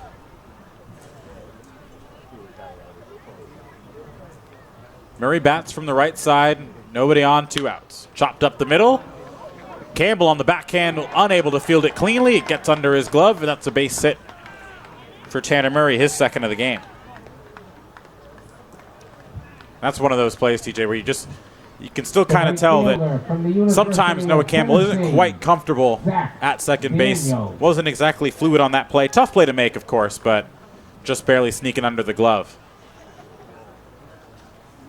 It's been a bit of a revolving door at second base for YD this season. We've seen Wyatt Young there, Noah Campbell there, Tate Samuelson there, Sam Hall there. If you had to pick, come start of the postseason, who would you pick to play second base? Noah Campbell? Noah Campbell. No question. Free up the DH spot for whatever bat matches up best with the arm on the mound. 1-0 to Zach Daniels. That one misses upstairs, and it's now 2-0. I agree. I do think you need Campbell's bat in the order, and if you don't really have a solid option, they may have a better defensive option at second base, but I don't think there's a better bat to put in that spot than Noah Campbell. And like you said, frees up the DH spot is a mighty, mighty cut from Zach Daniels in the boxes. If he would have connected with that fastball, that would have gone a long way, but he didn't. And it's 2 balls and 1 strike.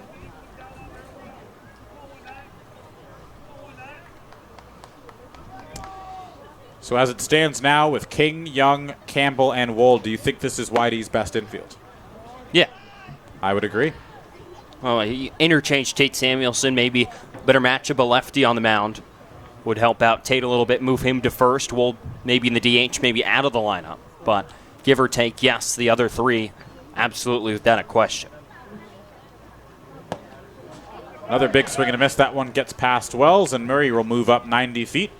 And it's now a full count to Zach Daniels. Come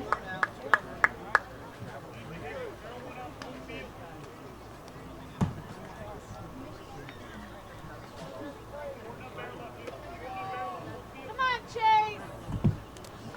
Payoff pitch incoming for Chase Walter. And it misses low, and Daniels works the 2-out walk.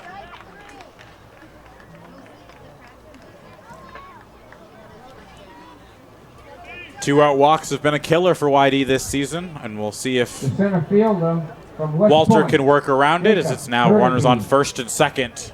2 men down, and the top of the order, Jacob Hurtubise steps in.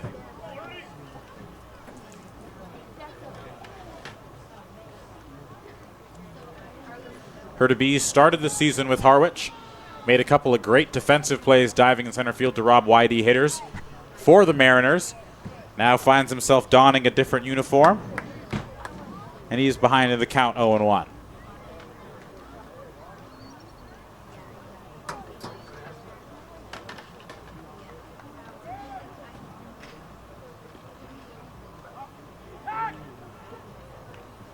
Spin and a turn from Walter, no throw.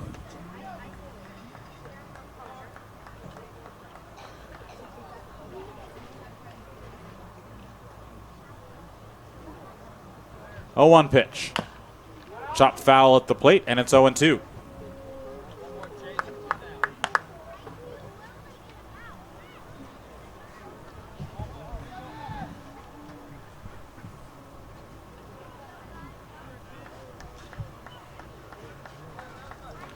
Hurtubise steps back in, digs the back left foot in at the back of the batter's box.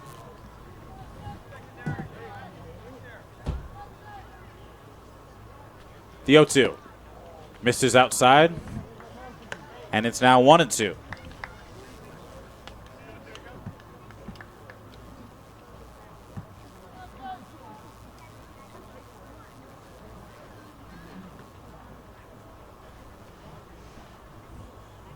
Walter looking in, now gets the sign from Austin Wells. The 1-2. Chopped up the middle. That'll get just past the glove of Wyatt Young. Tanner Murray comes in to score, and it's 5-2 Orleans. Said it time and time again, the 2-out walk is a killer. It has been the Achilles heel of this YD pitching staff, the inability to get out of an inning. And once again, it hurts the Red Sox. A 2-out base knock, 2-out, 2-strike base knock for Jacob Hurtubise puts an insurance run on the board, and it's now a 3-run lead for the Firebirds.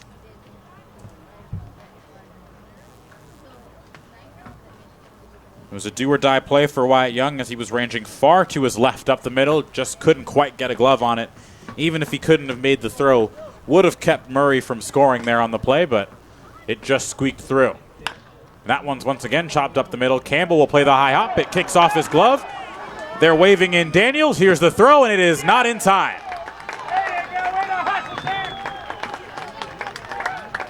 It just kicked off the glove of Campbell behind the second base bag, and Daniels, with his good speed, great athleticism, was never stopped running, was waved in, and just beat the throw from shallow center field. It's now 6-2 Orleans. University, Max Troyani. So the wheels are falling off for the Red Sox here in the top of the 7th inning, as the 2-run lead is now ballooned to 4, and Orleans has scored in each of the last 3 innings. 2 in the 5th, 1 in the 6th, and 2 here in the 7th. Still not out of the woods yet. Runners on first and second and 2 out. Come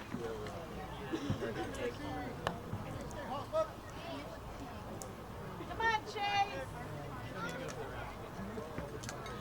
Chase Walter still looking to get out of trouble here.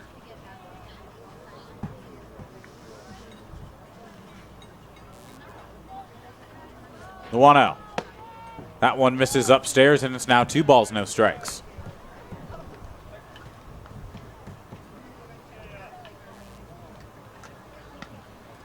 (6-2) Orleans. Orleans with 6 runs on 8 hits. YD 2 runs on 6 hits, 1 error. The 2-0. That one misses at the shins, and it's 3 balls, no strikes.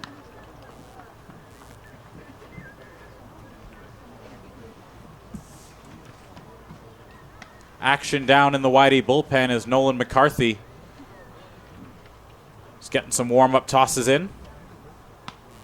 3-0. That one's downstairs, and it's a 4-pitch walk, and the bases are loaded.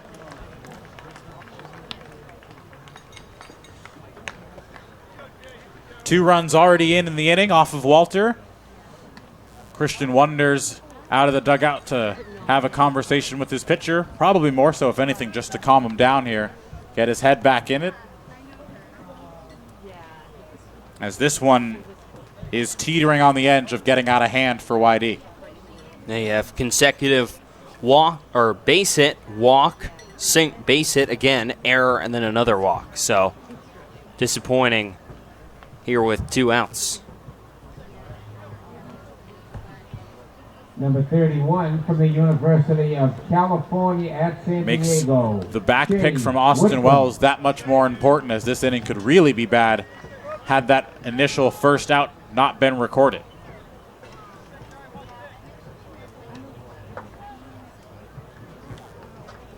Two runs are already in, the bases are loaded.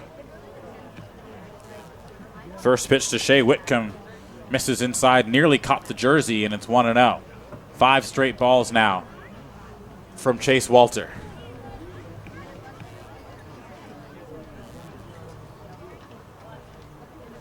The 1-0. Swing and a miss as it breaks the streak. It's an off-speed pitch that Whitcomb swung over the top of, and it's 1-1. Shadows more in play now as the mound almost entirely engulfed. Right side of the infield still illuminated in sunlight. The 1-1. Broken bat flare, Wyatt Young ranging out, and he'll settle underneath it, and the Firebirds strand the bases loaded. 2 runs are in. It could have been a lot worse as Walter works around the bases loaded jam to limit the damage. It's 6-2 YD. It's stretch time at Red Wilson. We head to the bottom of the 7th inning on the Cape Cod Baseball League Network.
second from the University of Bottom of the Nevada, 7th Las inning Vegas. here from Red Wilson Field at 6-2 Orleans. Firebirds have pushed across 5 runs in their last 3 times at the plate. Jack Thomas Wold up at the plate, watches a breaking ball from Angelo Smith across the strike zone for strike 1. It's 0-1. The kick from the lefty, the 0-1 breaking ball again. This time misses outside, and it's 1 ball and 1 strike. So David Avitia now in behind the plate. Came in last inning defensively for the Firebirds as the 1-1 misses outside. It's now 2 balls and a strike. Rob Emery moves from behind the plate to first base as Wold swings at the 2-1 and pops it foul and out of play. And it counts 2 balls and 2 strikes. Julio Marcano is now at second base as Wold swings at the 2-2, lofts it foul first base side. Count stays even. So Marcano at second. Tanner Murray stays at short, and Shea Whitcomb is now over on at first as Wold takes swings and misses at the 2-2 for strike 3, and there's 1 down. So Angelo Smith, who's done a really solid job out of the bullpen after coming in the top of the 4th inning, as he strikes out Wold to start this 7th frame. First pitch to Tate Samuelson, swings and chops it right at the shortstop, Tanner Murray. Fields on the run, throws to first, and quickly 2 down for Whitey in the 7th. 2 up, 2 down, and Jake Palmer will step up. Palmer today is 0 for 2. He grounded into a fielder's choice in a double play. Actually, no, it'll be Sam Hall batting in his spot. And presumably he's take his spot in right field. It's all bats here in the 7th. Number 12, Sam Hall. So Hall, the Clemson Tiger, utility man, will step in batting right-handed. A .244 average. 1 for 3 yesterday at Katuitt. 2 doubles for him. And 4 runs batted in. First pitch misses down and outside for ball 1. It's 1-0. 25, now 26 strikes for Angelo Smith across 8 balls. As the 0-1, last pitch was a strike. 0-1 misses low, and now it's 1 ball and 1 strike. But Hall a little banged up earlier on this summer. Finally working his way back into the lineup and finding a lot more confidence at the plate. 1-1 curveball, swing and a miss from Hall, and it's 1-2. It's 6:41 Eastern Standard Time here in the bottom of the 7th inning. Game's working at a decent pace. The 1-2. Fastball misses just a bit low and maybe a bit outside as well. It looked like it was over the plate from here, but the count will go to 2 balls and 2 strikes. Hall will dig back in, the Clemson Tiger. Smith winds 2-2. Fastball up and outside. And it's 3 balls and 2 strikes on Sam Hall.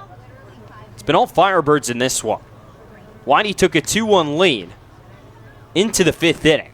And the Firebirds proceed to score 2 in the 5th, 1 in the 6th, and 2 in the 7th. Take a commanding 6-2 lead. 3-2 breaking ball. Misses in the dirt, and Hall takes ball 4. So the speedy Sam Hall will reach base here in the bottom of the 7th inning. And now Wyatt Young will get a chance to bat with 2 outs. So great speed on the base paths.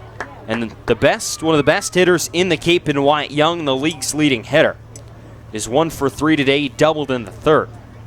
Entered today with 4 percentage point lead over Nick Gonzalez. The set in the first pitch from Smith, swinging a foul out of play. Along the third base side, it's 0-1. We got to see Gonzalez yesterday against the Katuitt Kettleers. Just 0 for 1 was Gonzalez. What should be the favorite for MVP, although Austin Wells now giving him a run for his money after his performance yesterday. 0-1. Breaking ball misses away. Oh no, catches the strike zone. It's 0-2. Didn't see the call from LaBelle behind the plate. On the scoreboard, it says 0-2. So no balls and 2 strikes to Young. He's going to have to choke up on the bat. He does do that quite a bit. You don't see that too often. But Young chokes up here with 2 strikes. Smith sets on the mound. The 0-2. Breaking ball, swing and a foul off the end of the bat. Out of play on the third base side. Some look at scores around the league. Doubleheader between Falmouth and Hyannis. Game 1 took place at 12 o'clock in Hyannis. 9-5 Commodores win. Brewster's hosting Bourne. Wareham's hosting Katuitt, and Chatham's hosting Harwich. Smith again, the set, the 0-2. Breaking ball, swing and a miss, strike 3. Hall was going on the pitch, but it won't matter. Young down on strikes to end the 7th inning. 4 shutout innings out of the bullpen for Angelo Smith. He's kept the Whitey offense at bay. New pitcher in for Whitey, it'll be Nolan McCarthy. We'll come back with that in the top of the 8th inning. Firebirds leading 6-2 over the Red Sox on the Cape Cod Baseball League Network.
So new pitcher is Nolan McCarthy, the junior out of Occidental College. 6'5", 220, right-handed hurler on the bump. The D3 baseball second-team All-American and was the Southern California Intercollegiate Athletic Conference Pitcher of the Year at Occidental this season in his second appearance with the Red Sox.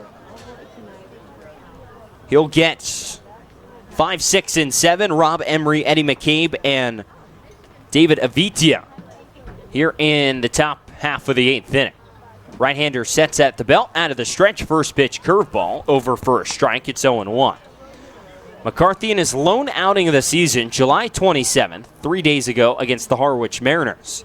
Pitched an inning and a third, allowed 1 hit, and struck out 3. Working out of the stretch out of relief, the right-hander fires the 0-1. Breaking ball again, this time misses outside, skips away from Austin Wells. And it's 1 ball and 1 strike. McCarthy's a native of Portland, Oregon, and attended Jesuit High School. Was in the rotation all 3 seasons at Occidental College. And his ERA progressively, as you would expect, got lower every season. 1-1 is fouled up and out of play on the first base side, and it's 1-2. 4.6 ERA as a freshman, 3.31 ERA as a sophomore, and then had this junior season, a 1.74 ERA in 98 innings, where he struck out 98 and walked just 21, with a whip under 1 at .91. Walks and hits per innings pitched, of course, if you're not familiar with that stat. In 13 starts, 15 total appearances. 1-2, swing and a miss, strike 3. Nolan McCarthy out of the bullpen gets Emery to fan on a breaking ball. And there's 1 out for Orleans here in the 8th inning. And Eddie McCabe will come to the plate. Designated hitter from So Georgetown University. McCarthy replaces Chase Walter, who threw 2 innings, 4 hits, 3 runs, 1 earned, 3 walks, and 2 strikeouts. McCarthy a couple toe taps, the set out of the stretch, and the first pitch to McCabe. There's that breaking ball again, but it misses away 1-0.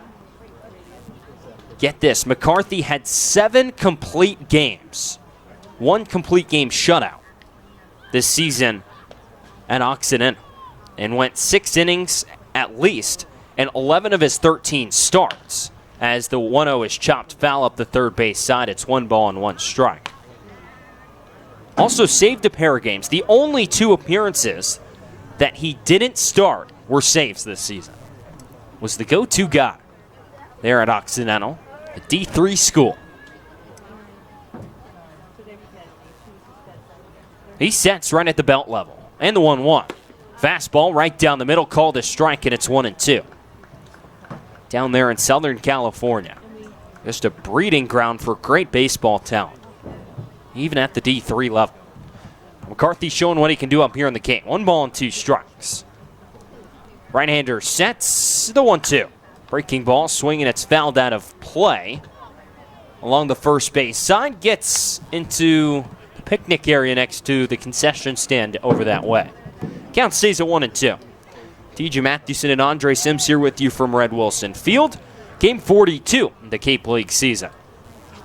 Red Sox will finish up the season last 2 games against the Hyannis Harbor Hawks. 1-2. Breaking ball stays upstairs. Had the right break on it, but just stayed too high, as it broke from the inside corner to the outside corner on Eddie McKay. So for 2 on the day with a walk. The set and the pitch for McCarthy. Breaking ball, swinging a line drive out to right center field. Beasley trotting over to his left is there in the gap and will make the catch for the second out of the inning. Easy play for Beasley in center field. Brings up David Avitia from GCU out in the Valley of the Sun. Will face McCarthy here with 2 outs. Avitia came into the game and replaced Josh Zamora, which changed up the Orleans infield quite a bit. So Avitia steps in. 5'11", 205-pound sophomore catcher out of Grand Canyon. Set from McCarthy, first pitch. Breaking ball, called a strike, it's 0-1. Red Sox had a Grand Canyon University outfielder last season by the name of Quinn Cotton, now playing professionally in a minor league system. The set and the 0-1. Swing and a chopper, foul first base side. Trickles about 20 feet away from home plate. Wells picks it up, and the count's 0-2. Vitia hitting just 161 this summer. 3 doubles and 3 runs batted in. Well, he struck out 31 times and walked 10. On in the count 0-2. It's a McCarthy who had 9 strikeouts per 9 innings this season at Occidental College. Right-hander peers in at Austin Wells. Wyatt Young, the shortstop, shades over into the hole for Avitia, the right-handed hitter, to pull. 0-2. Breaking ball, swing and a miss, strike 3. McCarthy gets his second strikeout of the 8th inning and sets down the Firebirds 1-2-3. Keeps them off the scoreboard for the first time since the 4th inning. What's the bottom of the 8th? It's 6-2 Firebirds here on the Cape Cod Baseball League Network.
Connor Pellerin.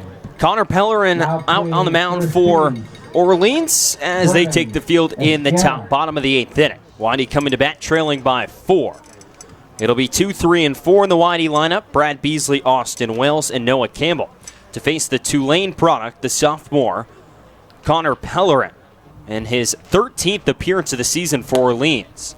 It's been shut down for the Firebirds. First pitch misses high for ball 1. It's 1-0. 13 appearances, 11 innings, and 0 earned runs for Pellerin this summer. 20 strikeouts across 10 walks. As the 0-1 bends, Beasley back.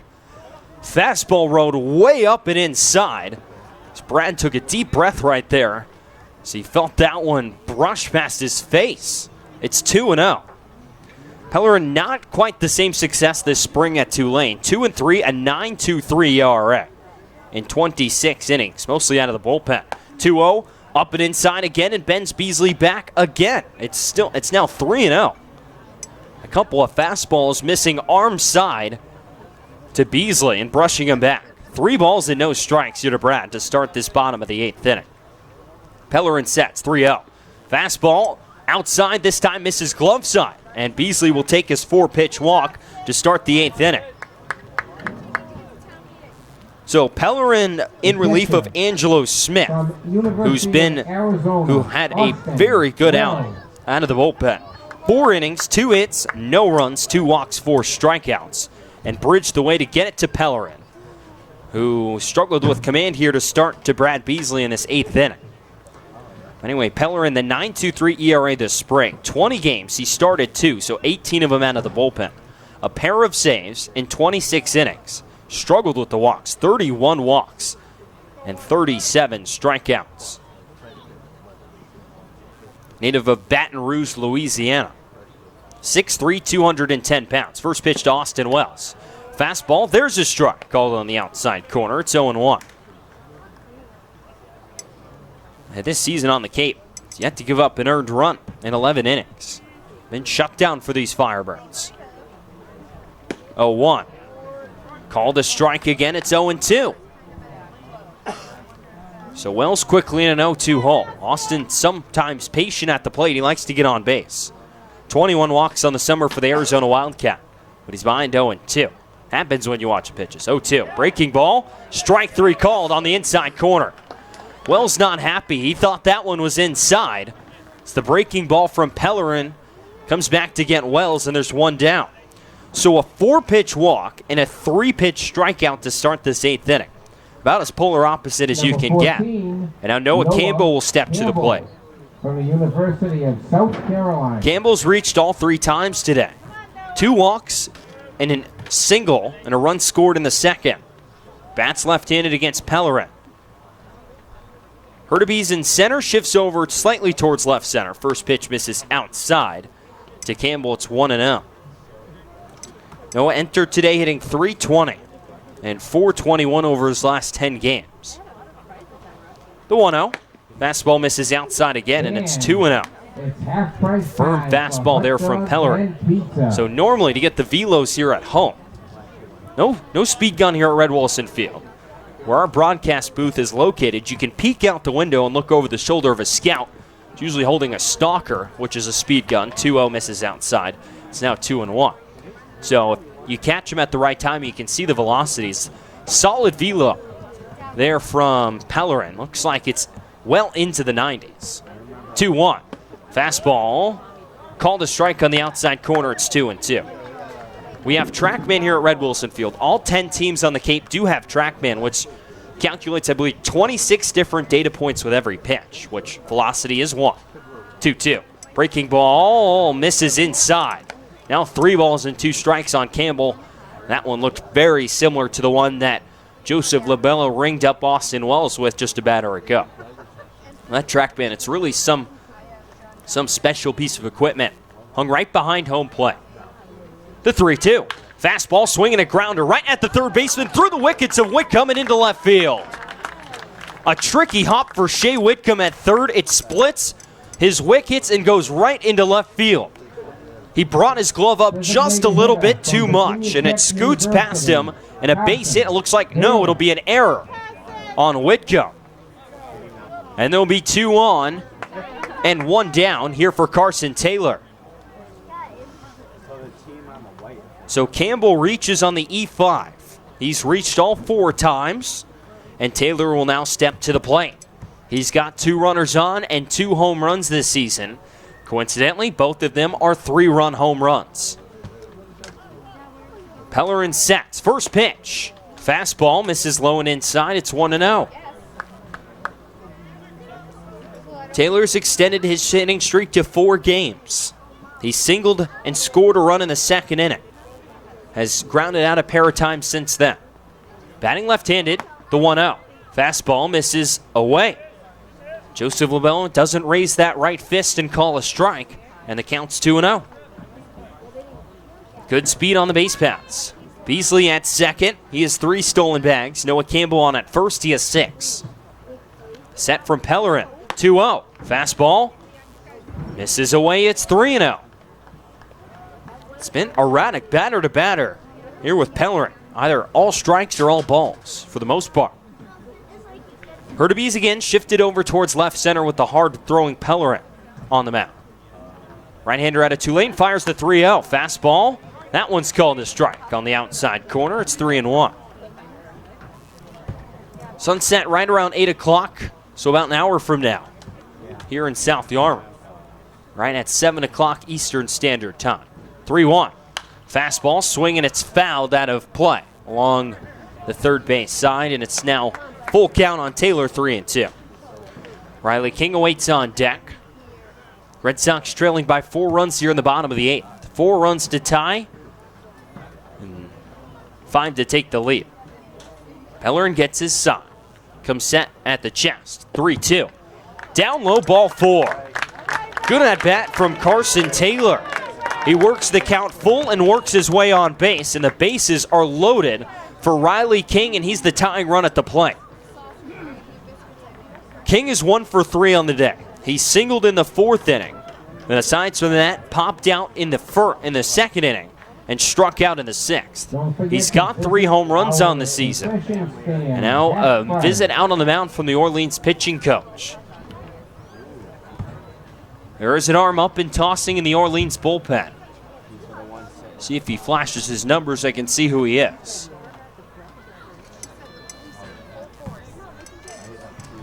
And the meeting has concluded. Pitching coach will jog back to the first base dugout. Riley King.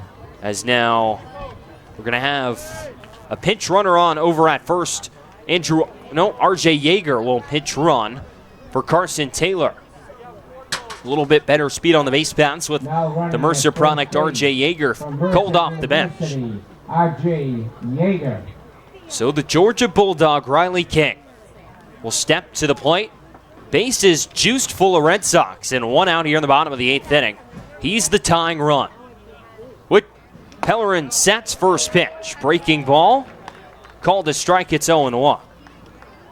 King loves to swing at that first pitch, but holds off there. He's behind the count 0-1. So Beasley third, Campbell at second, and Yeager at first. 0-1 breaking ball, swing and a miss, and King's behind 0-2. Back-to-back breaking balls from Pellerin. Might set up that fastball here with 2 strikes. Wouldn't be surprised if it's up around the letters as well. No balls and 2 strikes to King. Pellerin set. Say the pitch. Breaking ball. Stays upstairs. So I got the location right. Just not the pitch, and it's now 1-2. 6-2 Orleans. Firebirds looking to make the series 4-2 in favor of YD in the 6th and final game of the series between these two. 1-2 breaking ball stays just in off the plate. Good take from King, and it's now 2 balls and 2 strikes. Red Sox won the first 4 games by a combined score of 23-9. And then the Firebirds won the 5th game 15-3, and now this is game 6 as the 2-2 check swing foul ball from King. Trying to catch up to the fastball on a pitch that was up and inside. It's now 2 balls and 2 strikes. Center fielder Hurtubise shaded over into right center. He's got good speed, can cover a lot of ground. That leaves the left center field gap wide open for King. Pellerin sets 2-2. Breaking ball, check swing, King goes around. That hook gets King to strike out for the second out of this inning. It's been working for Pellerin. King's not happy with himself as he walks back to the dugout. And Jack Thomas Wold will step to the plate here with 2 outs. The second strikeout of the inning for Pellerin. The only 2 outs he's recorded. Now the catcher David Avitia out to have a chat with Pellerin. We'll see what the Firebirds decide to do here. If we have another visit on the mound from the Orleans dugout, would require a pitching change. But it looks like it's just going to be Avitia out to talk with his pitcher. So Wold steps in. He's got 3 home runs on the season. If he hits his 4th here, it would tie the game. Hard thrower on the mound in Pellerin. From the right side, Wold bats left-handed open stance. First pitch, fastball, inside around the knees. Misses for ball 1, it's 1-0. We've seen Wold catch up to velocity this season. Against Joe Boyle and Harwich, enter pinch hit, trailing 4-2. 2 runners on. Hit a go-ahead 3-run home run against the Mariners. 1-0. Breaking ball misses away. It's 2 balls and no strikes on Wold. The UNLV product has been with Whitey since game number 1. Now here in game 42. Almost 2 months later. 2-0. Swinging a fly ball deep center field. Hurtaby's backing up at the fence. He goes to the fence, circles in a few steps, and will make the catch. Jack Thomas Wold just missed that one. He slams his helmet on the dirt. That one missed getting out of here by just a few feet as it comes up short to center field. We'll head to the 9th. It's 6-2 Orleans here on the Cape Cod Baseball League Network.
We're in the 9th inning here at Red Wilson Field. It's the Orleans Firebirds 6 and the Whitey Red Sox 2. 8-9-1 in the Orleans lineup. Penciled to come to the plate. Tanner Murray, Zach Daniels, and Jacob Hurtaby. T.J. Mathewson and Andre Sims here with you from South Yarmouth. Tanner Murray, the UC Davis product. Bats right-handed against Nolan McCarthy for his 2nd inning of work. First pitch swinging, skies one to deep center. Brad Beasley back a few steps, looks back for the fence, circles around, and secures the catch for the first down of the inning. 1 pitch and 1 out for Nolan McCarthy here in the 9th inning. Right fielder from the University McCarthy of set down all 4 Tennessee, batters he's Zach faced with a pair of Daniels. strikeouts. So Zach Daniels will stride in. The Tennessee Volunteers 0 for 3, a pair of 0 for 2. Pair of strikeouts, a walk, and scored a run on an error. Bats right-handed against McCarthy. Right-hander with the set at the belt level in the first pitch. Breaking ball called a strike, and it's 0-1. Wyatt Young playing Daniels to pull. The shortstop shaded off to his right in the shortstop hole. Noah Campbell shaded just a little bit up the middle, not too much. Set for McCarthy, 0-1. Breaking ball, swinging a chopper right out to Wyatt Young, had him played perfectly. Fields throws to first, and it's in time. just a step in front of Daniels. It retires the Tennessee product for the second out of this 9th inning. The center fielder from West Point. So Hurtubise will now step in. Jacob Hurtubise, the center fielder, made the catch that got Orleans out of the inning in the bottom half of the 8th. He was the tying run. Or Jack Thomas Wold was, pardon. Hit one about 350 or 345 feet so to center field. He needed 352 to get out. And circled around, made the catch in deep left center field. Wold was not happy. Just missed getting one out of here. So here's Hurtubise. He's had quite the day. He's 2 for 4, a run scored, and an RBI single as well. Out of West Point, he digs in, batting left-handed. McCarthy peers in, gets his sign, and comes set. Right-hander's first pitch to Hurtubise. Fastball misses away, and it's 0-1. Or 1-0, pardon. No scoring since the top of the 7th here at Red Wilson Field. The Red Sox haven't scored a run since the bottom half of the 2nd. 1-0. Fastball misses low, and it's 2-0. All the way back in that 2nd inning, the Red Sox got 2 thanks to a wild pitch and an infield RBI single. 2-0 to Hurtubise, shows bunt, pulls back as the pitch misses outside. Just tailing off the outside corner to the left-handed hitting Hurtubise. And it's 3-0. Julio Marcano stands on deck. The set and the 3-0. Not close. Misses outside for ball 4. 4-pitch walk for Hurtubise. Reaches base for the 3rd time. He's got some speed on the base paths. 4 stolen bases this summer. So now Julio Marcano will step up. Hurtubise, though, all 4 of his steals came in the same game versus Brewster on July 9th. Besides that, hadn't even attempted one. Well, at least that's what Point Streak says. So here's Marcano.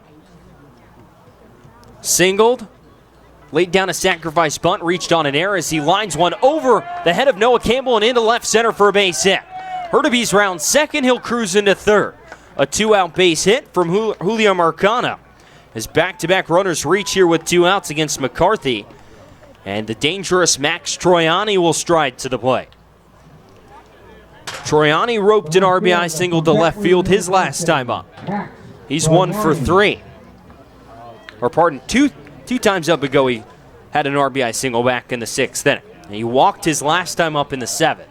Has reached base twice. All-star outfielder for the Firebirds. Out of Bentley. So D2 versus D3 here. Now the D1 catcher got all 3 covered. Runners on at 1st and 3rd. Hurtubise on at 3rd, Marcano on at 1st. McCarthy looking to work himself out of a jam here with 2 outs. First pitch to Troiani. Breaking ball. Called a strike on the outside corner. It's 0-1. So with Troiani up, Noah Campbell shaded up the middle at second base. Wyatt Young pulled over in the hole at short. The single for Troiani landed in left center field. Not a power guy. 0-1. Breaking ball again. 12-6, but stays a little bit too much towards the 6 as it stays low, and it's 1-1. McCarthy really likes to use that breaking ball, so we've seen from him in his 2 outings. Peers in and Austin Wells giving the signs. Right-hander sets. And the 1-1. Pitch out. Ball almost caught the strike zone. It's called a ball, 2 balls and a strike. I don't know, from back here it looked like it might have clipped the outside corner. Might have been a little low. But nonetheless, it was a pitch out that almost went back over the plate. Either way, 2 balls and a strike. McCarthy sets 2-1. Fastball, swing and a miss. Pops out of the glove of Wells. But nonetheless, the count's now 2 balls and 2 strikes on Troiani. Be big if McCarthy can get his third strikeout of the game. Strand 2 base runners keep the lead at 4 for Orleans. Right-hander sets. Takes a deep breath, the 2-2. Fastball swing, the line drive to the gap in right center. It's down for a base hit. Hurtubise trots home and scores. Troiani will turn the bag at first and put the brakes on there. Well, that's why he's an all-star. Down with 2 strikes. He lines a base hit to deep right center and extends the lead to 7-2. So with 2 outs against McCarthy, it's gone walk, base hit, and again a 2-out walk comes back to bite Whitey as it comes around to score in the form of Hurtubise. So Shea Whitcomb, the other D2 product on this Orleans team, having a world of success this summer with 7 home runs and 8 doubles, all hitting well over 300. He's 0 for 4 today though, a pair of strikeouts and a pair of flyouts. So runners still on the corners. Marcano moved first to third. Troiani Averon at first. First pitch on the way. Fastball from McCarthy, called a strike, and it's 0-1.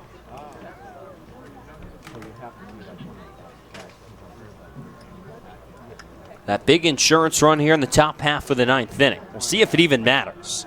The Whitey offense comes to the plate in the bottom of the 9th inning. 0-1 from McCarthy. Breaking ball drops in. Called a strike, and it's 0-2. Whitey a point behind Chatham for first place in the Eastern Division. The Anglers set to take on the Harwich Mariners. That one just got underway at Veterans Field in Chatham. No score between Harwich and the Anglers, as the 0-2 fastball misses well outside. And it's 1 ball and 2 strikes. Bourne up 13-2 over Brewster in the bottom of the 6th inning at Stony Brook Field in Brewster. Highness up 5-2 over Falmouth in the bottom of the 4th inning. Second game of that doubleheader. Highness looking for a split. McCarthy the set. The 1-2. Breaking ball, swing and a miss, strike 3.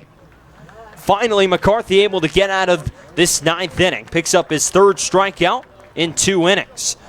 But 3 straight runners reach, a walk and 2 singles. Brings across the 7th run of the game for Orleans. It's 7-2 Firebirds. What to the bottom of the 9th inning. Last chance for the Red Sox. It'll be Tate Samuelson, Sam Hall, and Wyatt Young coming to the plate in the bottom of the 9th inning here on the Cape Cod Baseball League Network.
Last licks for the Red Sox here in the bottom of the 9th inning. 8-9-1 in the Whitey order. Samuelson, Hall, and Young.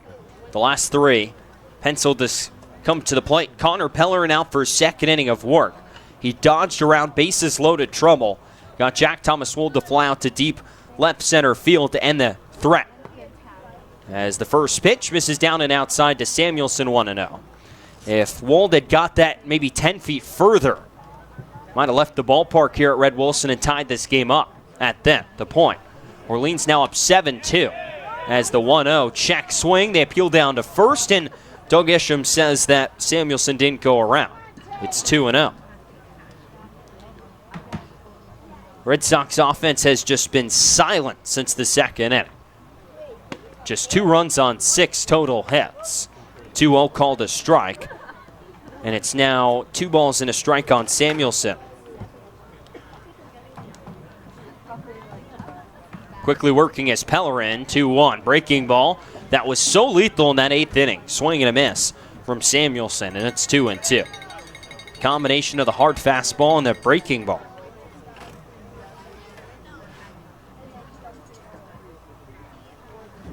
Gets his sign from David Aviti behind the plate and sets. 2-2. Swing and a miss, strike 3.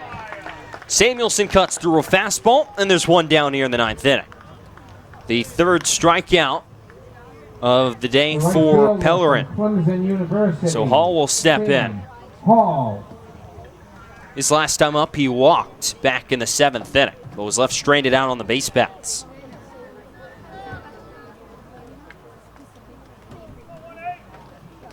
Clemson Tiger digs in, bats right-handed.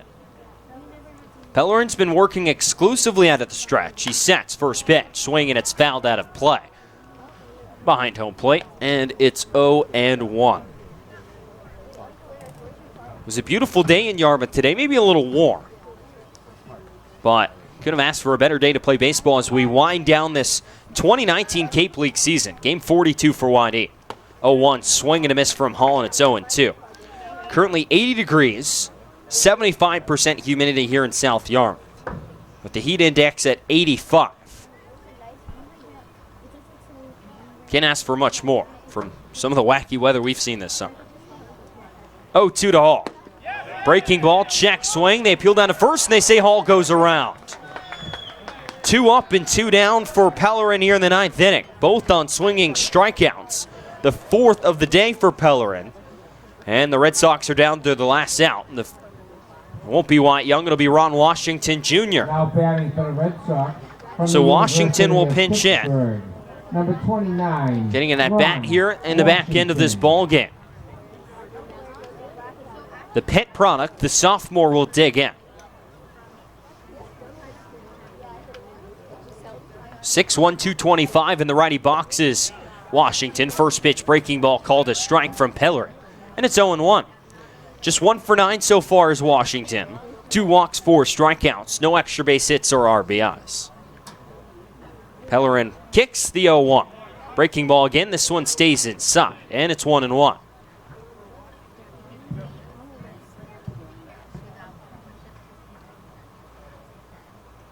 Again, the set from Pellerin, the 1-1. Fastball misses away. It's 2-1. We know that Washington has power. We've seen it in batting practice all the time. But just 8 home runs over his 2 springs at Pitt. 2-1. Fastball brushes him back. It's inside for ball 3, 3 balls and a strike.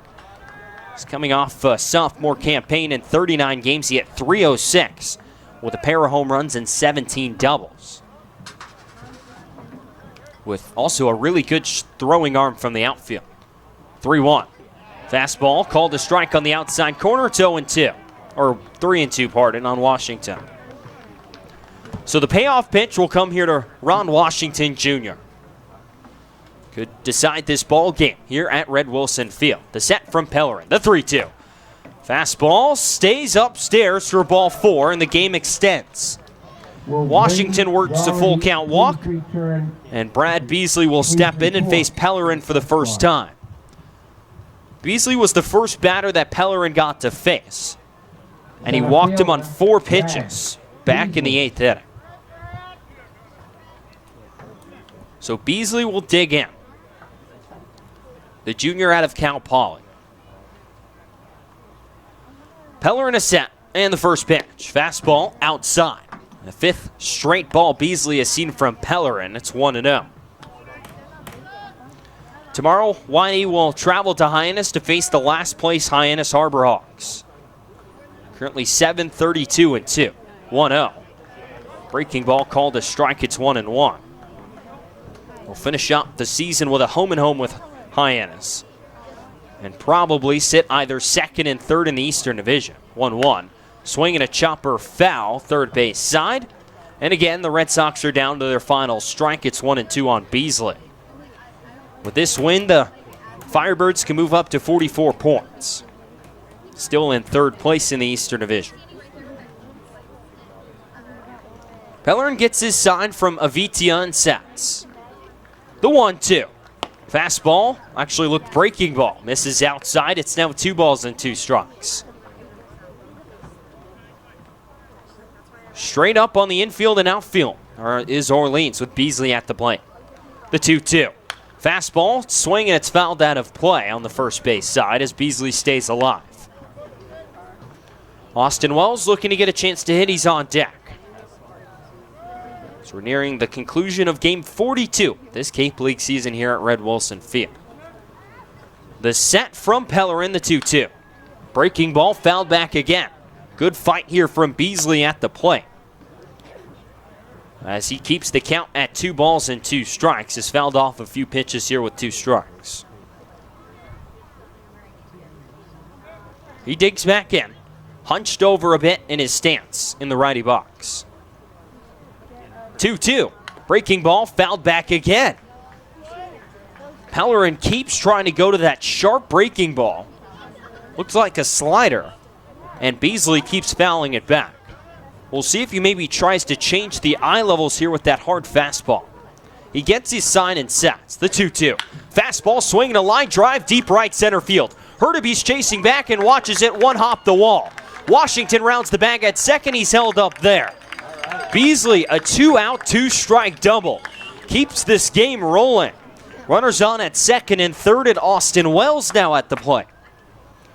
So both Ron Washington and Brad Beasley down to 2 strikes with 2 outs against a guy who's yet to allow an earned run this summer on the mound for Orleans.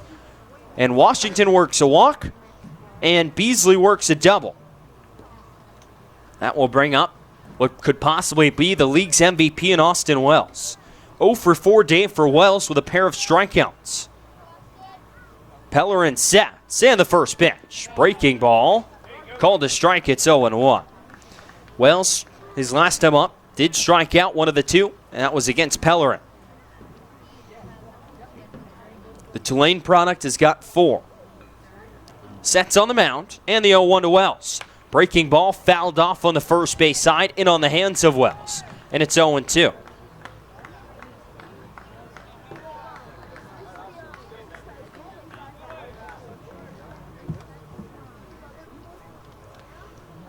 Beasley a lead off of second, and Washington a lead off of third. Red Sox again down to the last strike. 0-2 to Wells. Breaking ball misses inside. Check swing. Appeal to Jason Klump, and he says Wells didn't go around. And the count's 1-2. The third straight batter-wide he's been down to their final strike. 1 balls and 2 strikes to count on Wells. The pitch. Fastball swinging a ground ball right at Tanner Murray at second. Or short, pardon. He fields, throws to first, and it's in time to get Wells and retire the Sox in the 9th inning and secure the win for Orleans. The final, Orleans takes this one 7-2 at Red Wilson Field and takes the second game of the 6-game, takes the conclusion of the 6-game series between YD and Orleans. The series will finish in favor of YD 4-2, with Orleans taking the final 2 games of the series. We'll step aside. When we come back, we'll wrap it all up for you here on the Cape Cod Baseball League Network.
Back here at Red Wilson Field, T.J. Mathewson and Andre Sims here in South Yarmouth.